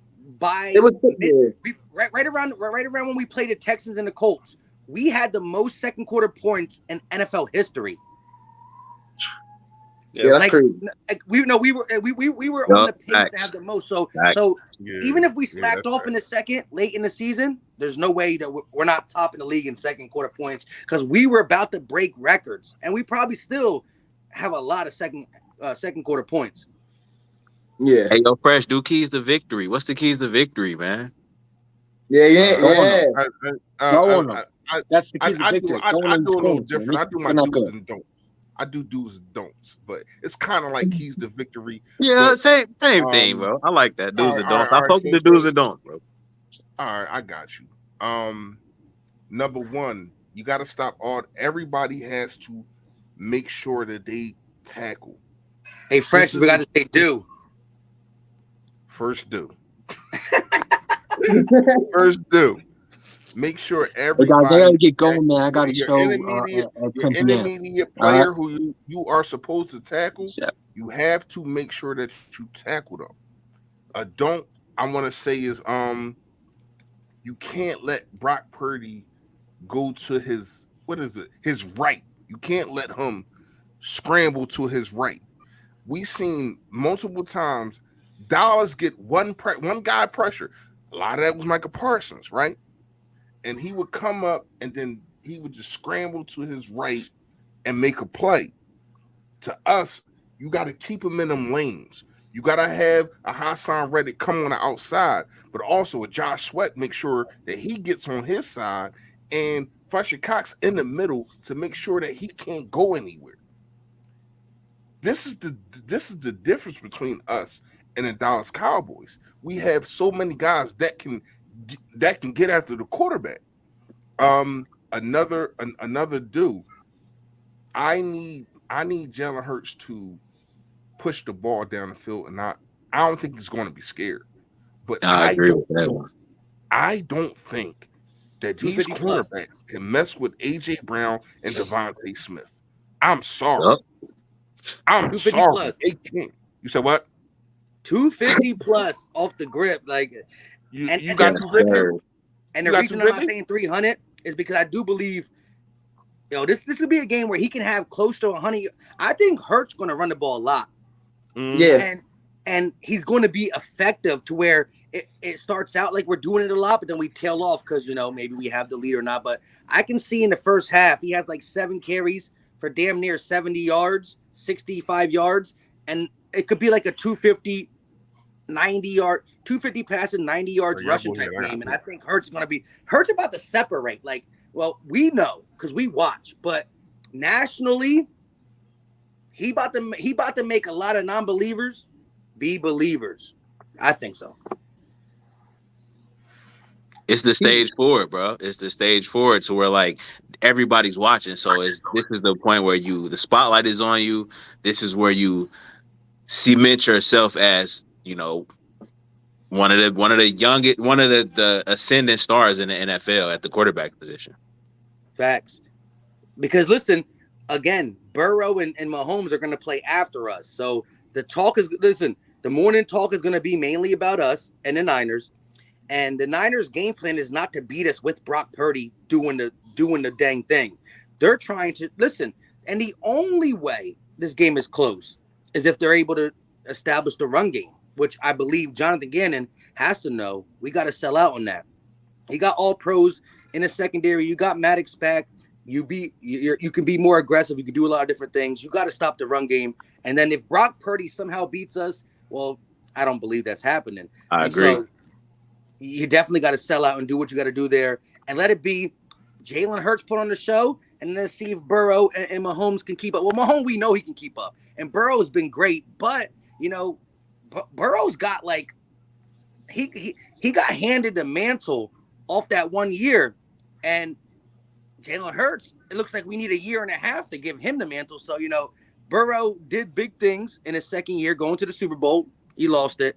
I need Jalen Hurts to fall in that and then finish the job. But right now it's the Niners in front of us, and they've been super cocky, man. Honestly, I never knew Niner fans were like this. When I hold it They up to worse the than light, Dallas. They worse than Dallas, bro. They are they crazy. look like, yeah, you're right.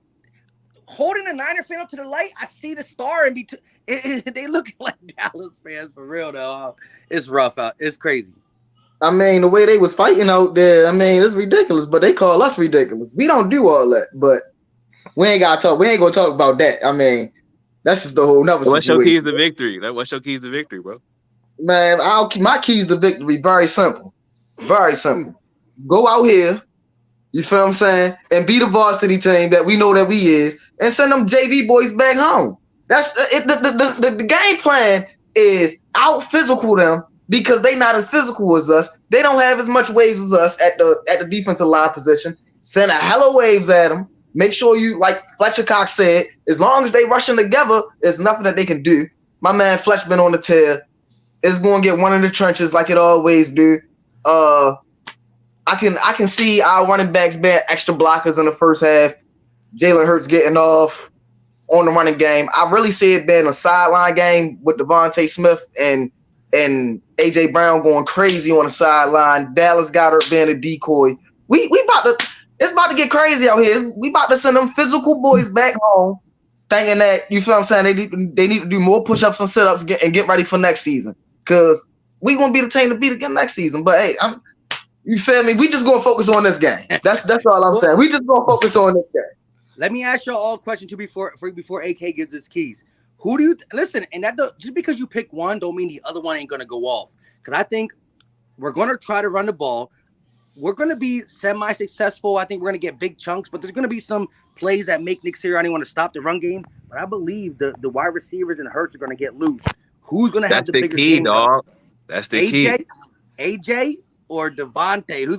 Now again, just because you pick one, don't mean the other one ain't gonna follow suit a couple yards behind. Because I think they both can get off. But who has the bigger game? Hey, real quick. I feel like they want us to run the ball because that is their strength on defense. I feel like we spread them out. Throw that thing to AJ Brown. You know, he's hot right now because he's ready to go perform. The last game he's ready to show out. I feel like you just spread them out. I think you spread them out, honestly. I think you spread them out. But Weapon, you think AJ's gonna have the bigger day over Devontae? Yeah, I will go with AJ because I mean all you need is one deep. I mean you just throw it up to him, you know, and see what happens. And usually he comes down with it. He has one of those, gets a couple slants for about 15 apiece, 10, 15. That's about 120 just off that and a touchdown. So I feel like you go to him deep and then, you know, give him the slants. He's killing them on the slants. He's the slant god.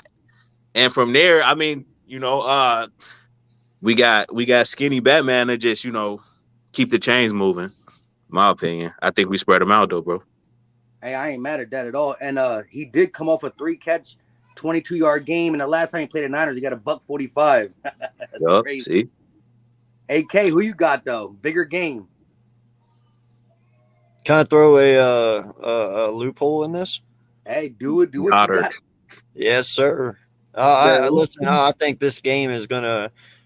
I think they're gonna put a lot of their attention on Smith and 1K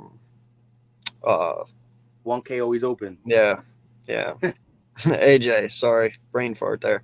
And no lie, man, I think they're gonna focus on them hardcore because they know what damage these guys can do, which is going to leave Goddard one-on-one. I knew you was going Goddard, bro. I knew it. No, dude, I'm telling you, man.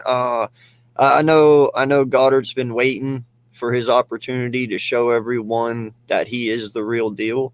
And dude, what better way to do it than going up against the 49ers and Kittle and outshining Kittle in this game? So I really think it's going to be a Goddard game, man. Just yeah. I can understand that, but see me, I'm going Devontae Smith. He already got the hot hand. That's one of the big reasons he already got the hot hand. It's the playoffs. They got that playoff connection. And you talk about yards after catch. Man, when Smitty get the ball, it's like Smitty is the quarterback in the wide receiver room, if you ask me.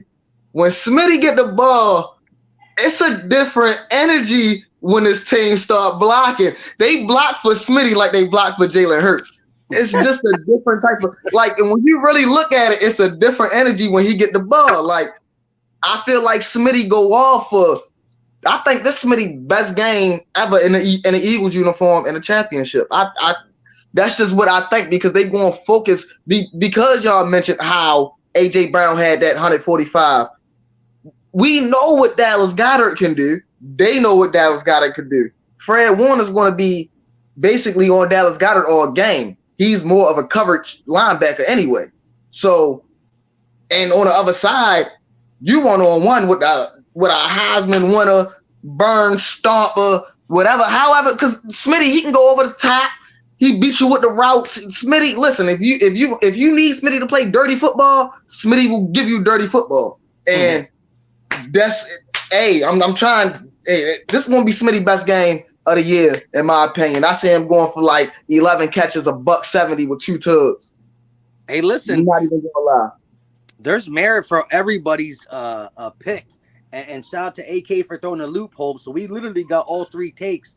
Weapon with the AJ Brown, slant God, AK with just the attention to detail they're going to spend on both route runners, because they've been getting killed by wide receivers in the playoffs. Think about it. Metcalf went for over 100.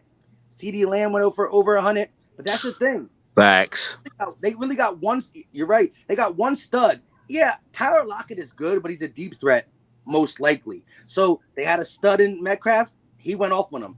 They got a stud in CeeDee Lamb. They went off on him. So maybe they pay more attention and Dallas Goedert gets off. Maybe they use Fred Warner to help bracket one of these guys if they slant the ball. So I see everything. And then for Slim Reaper, he just, he's had the hot hand via the Giants game. Yo, I like that pick the most because you look at it.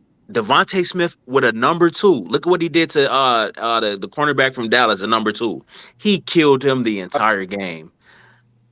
Yeah, Devontae Smith going against a number 2. That might be the matchup, honestly. I think that's it right there, bro. Honestly. That's what D-Gun said. And if I'm not mistaken, the 49ers give up a shit ton of yards to tight ends as well. That's exactly why they're going to pay more attention to Dallas, because they know what type of yards they can get after the catch. I hope not. Yo, it's Smitty game. It's Devontae Smith's game. Because you got to think about it. If Dallas get the ball, that's an extra 10, 15 yards down there every time. Right. Dallas is not going down off of one person trying. I don't care if you Fred Warner. For real, at this point, I don't care if you Ray Lewis. You're not tackling Dallas Goedert one-on-one. You're not. It's just not happening. Dallas Goedert not going down one-on-one for real. It just really don't happen. It don't, unless he just catching the ball and turning around. You're not tackling him one-on-one. He's breaking the first tackle. He's making your man look like a little boy. Y'all talking about Debo. Everybody want to hear about Debo. That is Debo. I'm trying to tell you, that is Debo. He's going to give you the stiff arm. You're going to fall to the ground. You're going to rethink about your whole life. You're going to really think if you're going to want to do this as a career when Dallas got to put his hand on your hip. I'm trying to tell you, that's, man, if you ever been stiff arm and put to the ground like that, you think about your life. And you seen what happened to Josh Norman and Derrick Henry. He thought about his life. He ain't coming for the next 2 plays. He thought about his life. He said, do I really want to do this for the rest of my life? Do I really want to do this? And that's how you going to have the 49ers feeling after one catch. After one catch, they're going, no, double team this guy. And it's going to leave either AJ or Devontae open all game. It's only going to take one catch from Dallas Goedert for him to break 15 yards for them. No, we're not going to let this happen. They're going to bring the safety up, pay more attention to him, and I'm just trying to tell you how it's going to go. I'm trying to tell you, their coaches, they in for a hard one.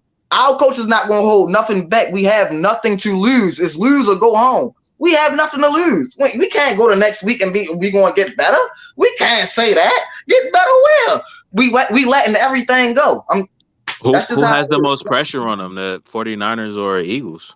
I think it's the 49ers. I think it's the 49ers. The coach, the head coach, he choked in the Super Bowl against Atlanta. He went to the Super Bowl, lost, losing NFC Championship games. I think he's really feeling the pressure, bro. Who y'all think who's under the most pressure? Eagles or 49ers? What's up, Ack? Man, listen. It's the temperature, man. Listen, right? We got the temperature in the building, man. Jalen Hurts control the temperature. We don't feel pressure unless Jalen Hurts want the pressure to be felt. That's no pressure with Hurts. I feel confident with Hurts. I never feel any pressure with Hurts. Like we got the temperature. He control the game. Jalen Hurts control the game. As soon as Jalen Hurts get the ball, I'm good. I'm sitting back, kicking my feet, ready for the show. You feel what I'm saying? Like I'm good. Like I feel good. No, Weapon. I even said it myself, dude, in one of my lives a while back. I said, listen, I have had quarterbacks in the past when they have thrown, I've gotten a little tingle. Like it was wrong. Like, just you worry when they throw. I don't feel that way with Hurts. Every time he throws, I'm just chill. Exactly. Like it's like, all right, I agree. Like, oh shit, he's going deep. Ooh, what's gonna happen? There's a very comfortable feeling. Not only that, bro, you're calm when Jalen Hurts has the ball, bro. You feel calm, right? You feel at ease. Period. That's what I was about to say, man. And shout out my guy Philly by holding it down, man. I was listening. You're calm even when we're down because we know our quarterback is going to put everything on the line to make sure that we don't lose. This man, he said it out his mouth. I ain't hungry. I'm starving. Like when you come into a situation that he has been getting benched in the national championship game, you know what I mean? And basically getting the spot taken. He went to another team, second in MVP. And now it was questions about him being able to throw the ball and all this kind of stuff. And you got guys like Chris Sims and all those dudes don't know what the hell they talking about, putting him 44th. Like it's 32 quarterbacks in the league. Like, what are you talking about? But anyway. Fresh, who has the most pressure? Is Jalen Hurts under the most pressure? Or is it 49ers? I don't. Here's the thing. Hey, but wait, Weapon. You can't say 49ers and Jalen Hurts. It got to be 49ers. Well, 49ers and Eagles. Right. 49ers are Eagles. Yeah. But it kind of works hand in hand, It's Jalen Hurts. He's at the helm. If we go quarterback and quarterback, Brock Purdy is not going to have as much pressure as Jalen Hurts. But I do think it might be the 49ers because let's keep it real. Let's keep it tall like City Hall. The 49ers are really kind of favored in this game.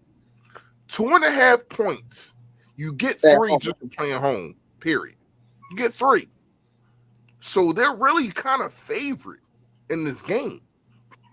And I can't remember who it was. I heard what you said. In the NFC Championship last season. They definitely got the most pressure. Facts. Low key, let me just say this to Fresh.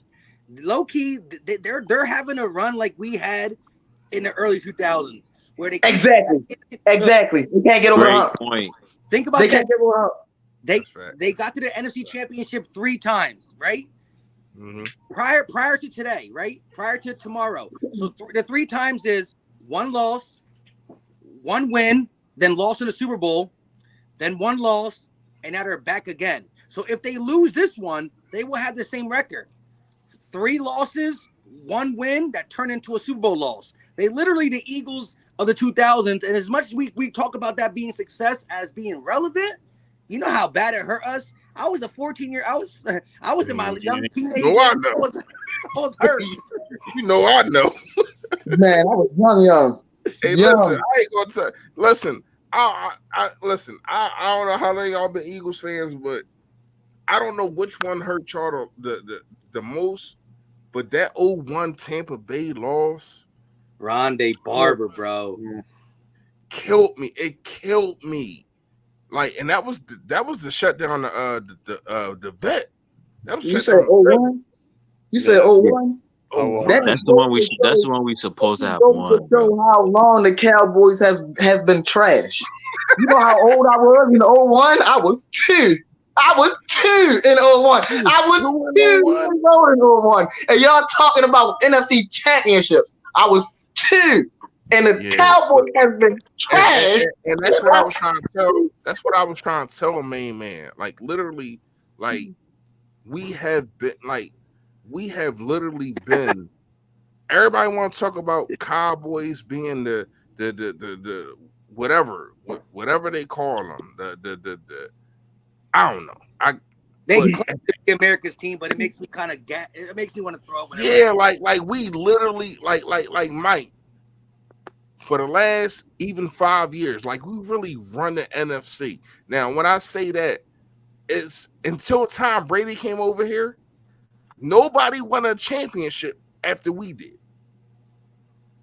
Nobody won the Super Bowl after we did. You know what I mean?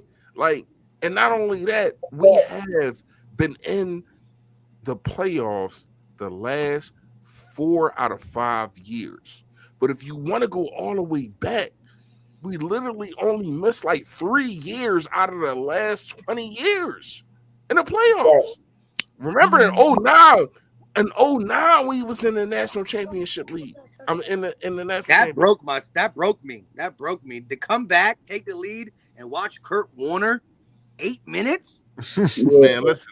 That was a hard season. Larry we couldn't stop Larry Fitzgerald. He had 3 touchdowns. Yo, we could not stop. Nobody stopped Larry Fitzgerald that year, though. That year, Larry Fitzgerald was going crazy. Bro, I was listen. I love Sheldon and Lito. Listen. Hey, but listen, that was one of Jim Johnson's worst called games, and you're right. Larry Fitz was getting off on anybody and everybody. Yeah, he was. Listen, calling a blitz is cool, but when you don't hit on the blitz. And you got a guy like Fitz, he's gonna catch the ball, he's gonna shake one person to do something. Like, you gotta hit home. And I think Jimmy Johnson was calling blitzes at the wrong time. That is a thing. Salute to Jim Johnson, RIP for real. But man, to come back, listen, to have your kicker miss an extra point, miss a field goal, to be down 24-6, and to come back, take the lead, and watch Kurt Warner do us like that, like. Yeah, that was crazy. Yo, listen, when we started coming back, I said we had all the energy. I said we gonna win this game. Why are we opening up old wounds? Your bag. Hey, listen, those are old scars you guys are bringing up. That Atlanta game. I mean, the Cardinals game. That's old. That's old wounds you guys are bringing back up. God. Yeah, listen. Hold on. Hey, listen. I'm not bringing them. I'm not bringing them up to open wounds. I'm just telling y'all about the history of the Philadelphia Eagles. Like, we literally have been there. We've been there. But we can't talk about losses, though. We can't talk about losses a day before we about to play. Yeah, I know, right? That's what I'm saying. This is not about losses. This is about where they at right now. This is about the Dallas Cowboys and the 49ers. Or whoever saying that they control the NFC. Like, we literally have controlled the NFC. Yo. And win or loss, we have been there. Fresh, bro, please hear me out. They snuck into Philadelphia last night. Them boys are afraid. Did you see them last night? They snuck in here, dog. These boys are, I'm telling you, dog, these boys are afraid. They snuck in, like, bro, it was so funny, dog. And let me tell you something. Let me tell you what's wrong with that, though. Let me tell you what's wrong with that. Yo, they on a three-hour time difference. They just came last night. Them boys been scared. They never wanted to come to Philly. If they really wanted to win this thing, they'd have showed up on Wednesday and got used to the time zone. That's just my whole thing. But hey, it's gonna be a slaughterhouse. It's gonna be a slaughterhouse. I do think it's restrictions on when you can come. Shit. Like I don't. Yeah, because of where you're going to, like, it's a practice thing.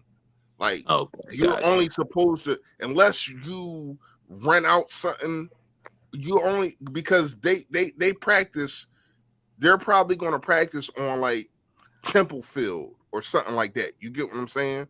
So He ain't giving them they no already, field. Bro, they pulled no, up bro, at 2 in the I'm morning, bro. I'm trying to tell y'all this. Like Nah, go ahead.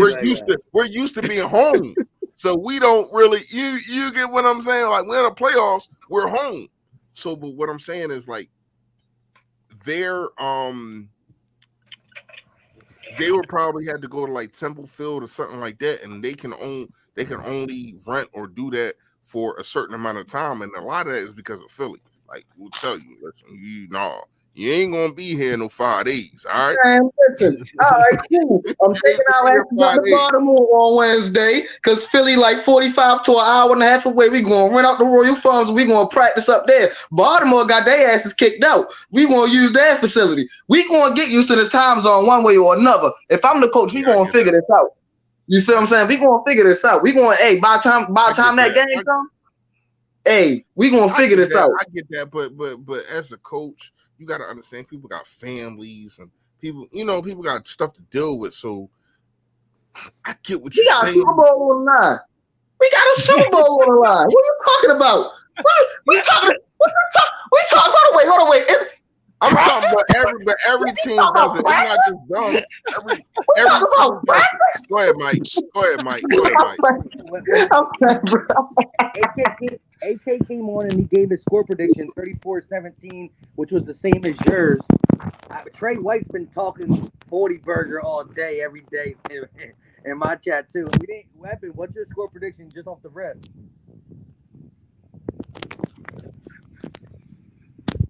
Weapon. What you say, Mike? No comment. You talking about score predictions? God, what? I'll let everybody else go. Yeah. Go ahead. Everybody got a score prediction. We need one. Everybody did theirs though. A little, well, not. Yeah, we need one. All right, score predictions. Look, man, I'll say. I think I want to see a 40 burger. I'm overly confident, and this is my fandom in me, dog. I don't see this game being close. I would say 35-17. I mean, I don't think. And I don't have are you saying Brock that Purdy. with a I don't believe on in right now. Are you saying that with a do-rag on right now? I'm saying that with the ski mask and the hoodie on, my boy. It's a body. It's a body. Okay. With it on me. It's a body. Yo, you hear me? It's a body, bro. It's a body. Listen, I would. It's a body. I asked you that because if you would have said, yeah, you had do-rag on, I'd be like, yes, I definitely believe that he believes that. But you said ski mask and the hoodie, I definitely believe you. Body bag. Then they playing with Rocky? Yeah, okay. Come on. I'm too high. They playing with Rocky? Listen. Come on. Yo, last night, my 7-year-old and me, we binge watched a couple of them Jones. We did it. It's on Netflix, baby. It's on Netflix. It is on Netflix. Yo, they did that. Netflix is so smart. They did that on purpose because they know Philly fans are so. Yo, Netflix. No, but we watched. I think it's 4 with the Russian. My son walk around now. He walk around today all day. He was like, I'll break you. No, my favorite joint is if he dies, he dies. If he dies. Hey, no BS. My dad nicknamed me the Rocky. I passed it down to my kids, bro. Like for real, it's really that, man. You playing with Rocky, dog? Come on, man. That's what we doing. They asking for it, right? Are they not asking? Boy, they bringing out they're asking for it. They ain't see what happened in Minnesota, every time you desecrate Rocky, you lose 38-7. It's a tradition. But yo, listen, let's just go down the list of how similar this is to them Vikings real quick, right? So backup is backup. Whether it's second or third string, it only gets worse, but it's still a backup, right? So backup Case Keenum, looking good, he's doing exactly what needs to be done all year long. He's going to continue doing it. Backup Brock Purdy, right? Number 1 defense in the league, Vikings. Number 1 supposed defense in the league, 49ers. They both had to come to Philly, and they both disrespected the Rocky statue, right? So, that's 4 things straight Now, I'm not saying 38-7, but I am. Arsa look like that? You listen. Everybody, hold on. I want to get at this comment real fast. Geno Smith, he said Philadelphia record last 4 games 2-2, lost to the Saints and the Cowboys, both wins over Giants, 49ers, 2-0, Saints and Cowboys this season. What the hell does that mean? First of all, do you understand those last 2 games that we lost? Our quarterback wasn't there. By the way, we ain't even going to worry about him. The system. Geno Smith, he just got his boots burnt by a backup. Get out of here, bro. That's a cherry pick stat. He's cherry picking on the stats just to fit a narrative, dog. Like that's not even stats. It's just preposterous. It's like you're just putting up like, dude, what are you talking about? That's why your name is Geno Smith, because he ain't making the league and you ain't gonna make it here. Yo, wait, real quick. How is he even a comeback player of the year candidate?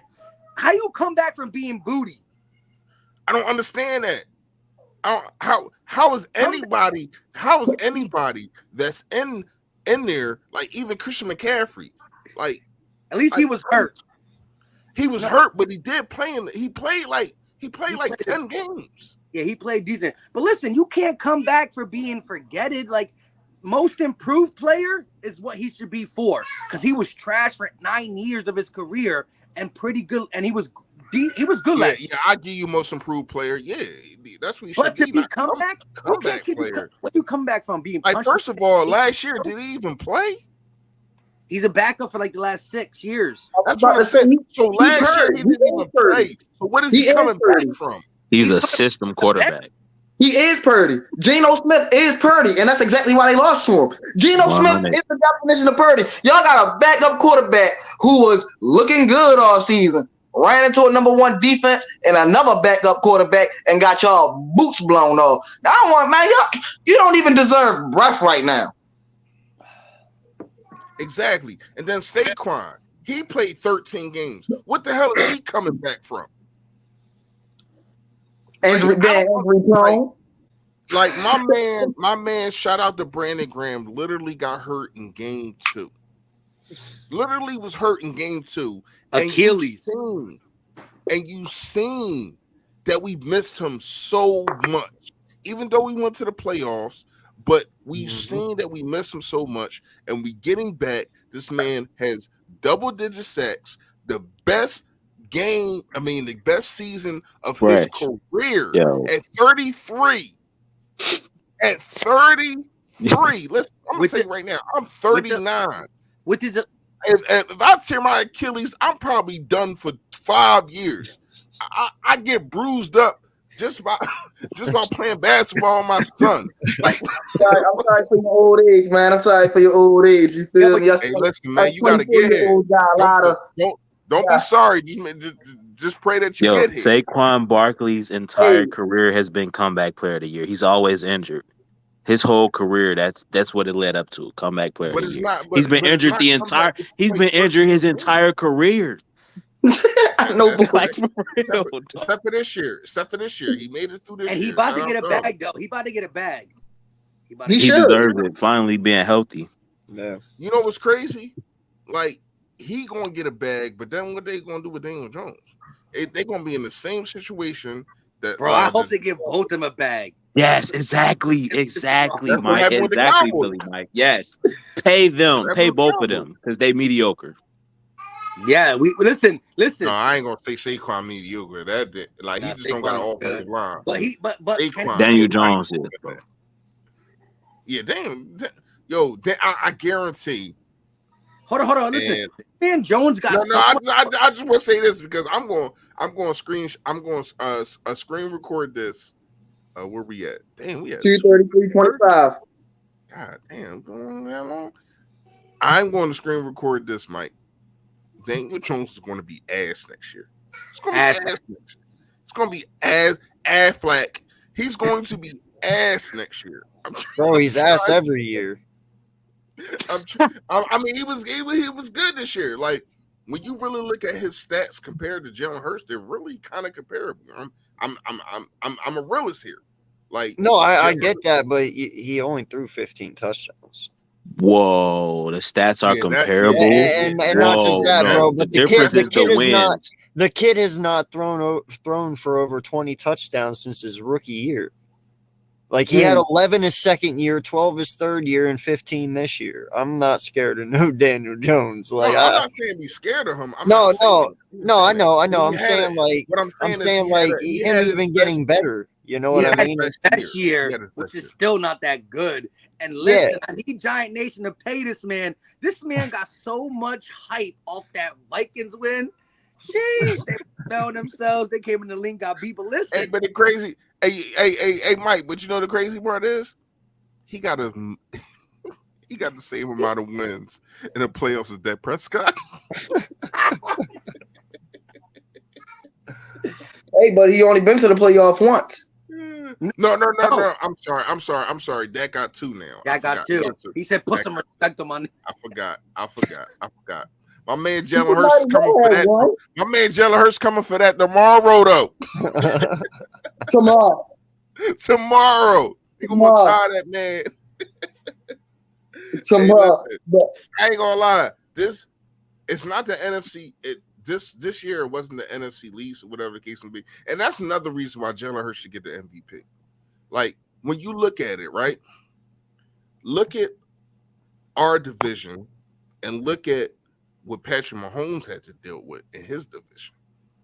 You know what I mean? Like, our division was the best division in the whole entire NFL. Like, when you look at it, literally, if Washington didn't fumble the ball and F things up, it could have been everybody in the playoffs. Everybody in the playoffs. First time in NFL history. That would have been crazy. But you literally still had 3. I don't know how many times that happened. In the second round for the first time in NFL history. And that's what I'm saying. And Jalen Hurts, he's the only man standing. He's the only man standing. I mean, I know you don't judge it on, suppose not judge it on playoffs or whatever the case may be, but you gotta put some insight into that when you're voting. Like, but people don't do that because it's Philadelphia. You know what I mean? Like, they just hate the city for no reason. They just hate the city. If things are switched and Patrick Mahomes and three teams, he look at the adversary he had to do. He got 3 teams in the playoffs. This guy, this and that. Nobody is saying that for Jalen. It's so fucked up how people just want to throw flowers at people's feet for doing things. But then when somebody does something bigger, we hear crickets. Like, it's because he's black. Crickets. No, I'm joking. For everything, like I literally watch First Take and I watch Undisputed, and these, like, even this week after we won, they don't talk about them until an hour into the show, and the first thing that they say is Jalen Hurts better than Dak Prescott. It got to be a Dallas thing in there when they first talk about us. And that's bullshit, man. Like, when you really look at it, it's messed up. At the end of the day, that's one of my favorite shows is Speak for Yourself. Shout out to Shady McCoy, baby. Yeah, Shady hold it down.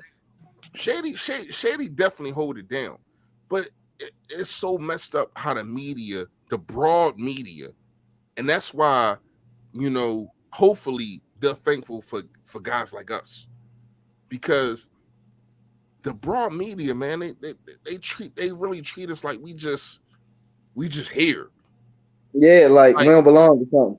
Like, if Patrick Mahomes would have had a 14-1 record, everybody would have been doing backflips, hooping and hollering, acting like, you know, this is the guy. But people don't do that for Jalen Hurts. I put it like this: you switch Jalen Hurts, you put him in Kansas City, Oh my goodness, Jalen Hurts is going to be a god. You take Pat Mahomes and you put him in Philadelphia. Oh, now he's just a superstar. He a system quarterback. But that's what you love about Philly, the fact that we are always the underdog and we're the most hated. That's kind of what I don't know, it's kind of that adds to the fandom or just, the prestige of just being supporting the Eagles. I love it, honestly, because we always prove them wrong. We prove them wrong, right? Every time, bro. I put it like this, though, right? Last year in Madden, A.J. Brown was a superstar to an X Factor. Oh, God. Look, listen. Last year in Madden, when A.J. Brown was playing for Tennessee, he was a superstar to an X Factor, right? This year in Madden, the man was barely a superstar. Oh, God. Playing for the Eagles.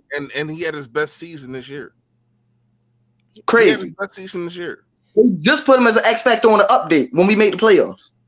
I can't make this up. He was a superstar, or Jalen Hurts wasn't even a superstar. He was a normal player.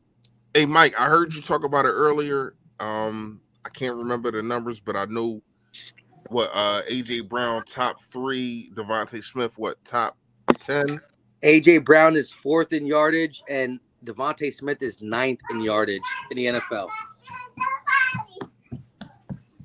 Disrespect. It's so much. Like when you play for Philly, even Hassan Reddick, bro. Like even Hassan Reddick, he comes here and he leads the team in sacks, and he to me he had a better year than Michael Parsons. He had a better year than Michael Parsons. Way better. He led the defense this year. Yeah, and still because you play for the Star, y'all want to put him as Defensive Player of the Year, or a candidate, should I say? And Hassan Reddick doesn't get a mention. Come on, man. Even Nick Sirianni. How in the hell is he not in the discussion for Coach of the Year? Yeah, look at this real quick, fresh. Check this out. And as you pointed out early in the stream, and you even have him on a thumbnail, it even extends outside of football in the sense of Joel Embiid, because he's a Philly player. Joel Embiid makes the All-Star game, but he's a backup while he leads the whole NBA. So who was the starter? That's crazy. That was crazy. Who was the starter? They finally went positionless, and I think they put Giannis there, so they could have more guards on a thing. But listen, regards, check this out though. Check this out. Brian Daboll is a top 3 finalist in Coach of the Year. And listen, I like him as a guy who I think he's a good coach. No ifs, ands, or buts. But check this out. Why Doug Peterson didn't get the same respect when he did the same freaking thing? Oh no, you mean Nick Sirianni? Check this out. Yeah, Nick Sirianni. And both. Doug should have got in 2017. No. Listen. Right. No. Let mine go. Forget what Doug did this year, right? And at the end of the day, Brian Daboll turned a 4-win team to a 9-win team. Mm-hmm. Nick Sirianni first year turned a 4-win team to a 9-win team. The only difference is we lost our playoff game. They won their playoff game, but the votes were in before the playoffs. So that's null and void. All that being said, the fact is this though. They're going off of a multi-year narrative. The Giants been bad for 5 years and finally got good. But Daboll only did it in 1 year. The Eagles always be good, was bad for 1 year, and Nick Sirianni's brought us back. You can't let 2017, 18, 19 affect your 20 whatever voting. You know what I mean? It's capped. Especially when you're doing it with a different squad, a different quarterback, a different regime. You know what I mean? Like, it's the disrespect for, and that's why I really started this live, little man. That's why I really started this live, because it was about the disrespect of Philadelphia Eagles, man. Like, not being mentioned in so many categories and being second in so many categories, to me is catastrophic. Like, it's sickening. It's nasty work. Like, when you really look at it, man, Joel Embiid should have won one of those MVPs the last 2 years. I don't give a hell What you talking about? You just give me one. I'm not gonna be greedy and say give me both. Just give me one, because the first year he didn't play enough games. He come out here healthy, dominating, leading the league in points. He killed the league last season. Let's go back to 2017. Carson Wentz should have won MVP. Should have won MVP. He had more touchdowns and more yards than the one Tom Brady. But it's not about yards. It's not about this. It's about that and about this. But now that Patrick Mahomes got more touchdowns than Jalen Hurts, it's about touchdowns. Get the fuck out of here. Can I say something, bro? Go ahead, bro. Fuck the accolades, man. If Jalen gets a ring, I don't give a shit. All we worry Pat about. Mahomes can have the MVP, man. If he don't get MVPs don't win Super Bowls. That's truly. I don't give two shits about MVP, man. If Jalen Hurts gets that Super Bowl ring, it is what it is. Anyone can have that shit. But to me, it's not about. But to me, I get what you're saying, AK. But to me, it's not about the individual reward. It's about the disrespect of Philadelphia. For sure. But we're used to that. People still bring up something that happened 50 years ago about people throwing snowballs at Santa. For sure. But we're used to that shit, bro. We're Philly. They always shit on us. But nobody brings up other teams spitting on players. Nobody brings up other teams saying racial slurs to players. But yet and still, every time Philadelphia is in the playoffs and it's snowing, this is the first thing that they bring up. They threw snowballs at Santa. Mm-hmm. You don't bring up that people was saying racial slurs to, I can't remember. It was so many players that wanted to go into the stands just in the last 5 years for racial slurs. I mean, to me, man, it's ridiculous, man. And then you got this guy, Dan Sileo, who also say his own racial whatever. And he coming on here and now he got a YouTube platform, and his main thing is to hate on freaking Jalen Hurts, saying he's not this and not that and not that kind of guy. Well, what is he? He's a winner. You don't even know that, man. He's a winner. Shit. He's a winner. Like, Hey, at the end of the day, people want to talk about, and I don't know, Mike, I appreciate it because I did not see this. You got a guy, and I understand he's an ex-Giant, whatever the case may be, and he wants to try to tell us he would take Daniel Jones over Jalen Hurts. Come on, man. Come on, like stop it. Do you still feel that way? Do you still feel that way? Tiki Barber? Huh? It's the disrespect that comes from so many angles. And no teams, no city in the whole league or national, whatever you want to call it, gets disrespected more than Philly, and it's preposterous. And this is what I wanted to really come on live and say, but everybody came in and I roll with it. Sometimes you got to roll with the punches. But I really wanted to come on here and talk about this because it's so disrespectful how the media treats us.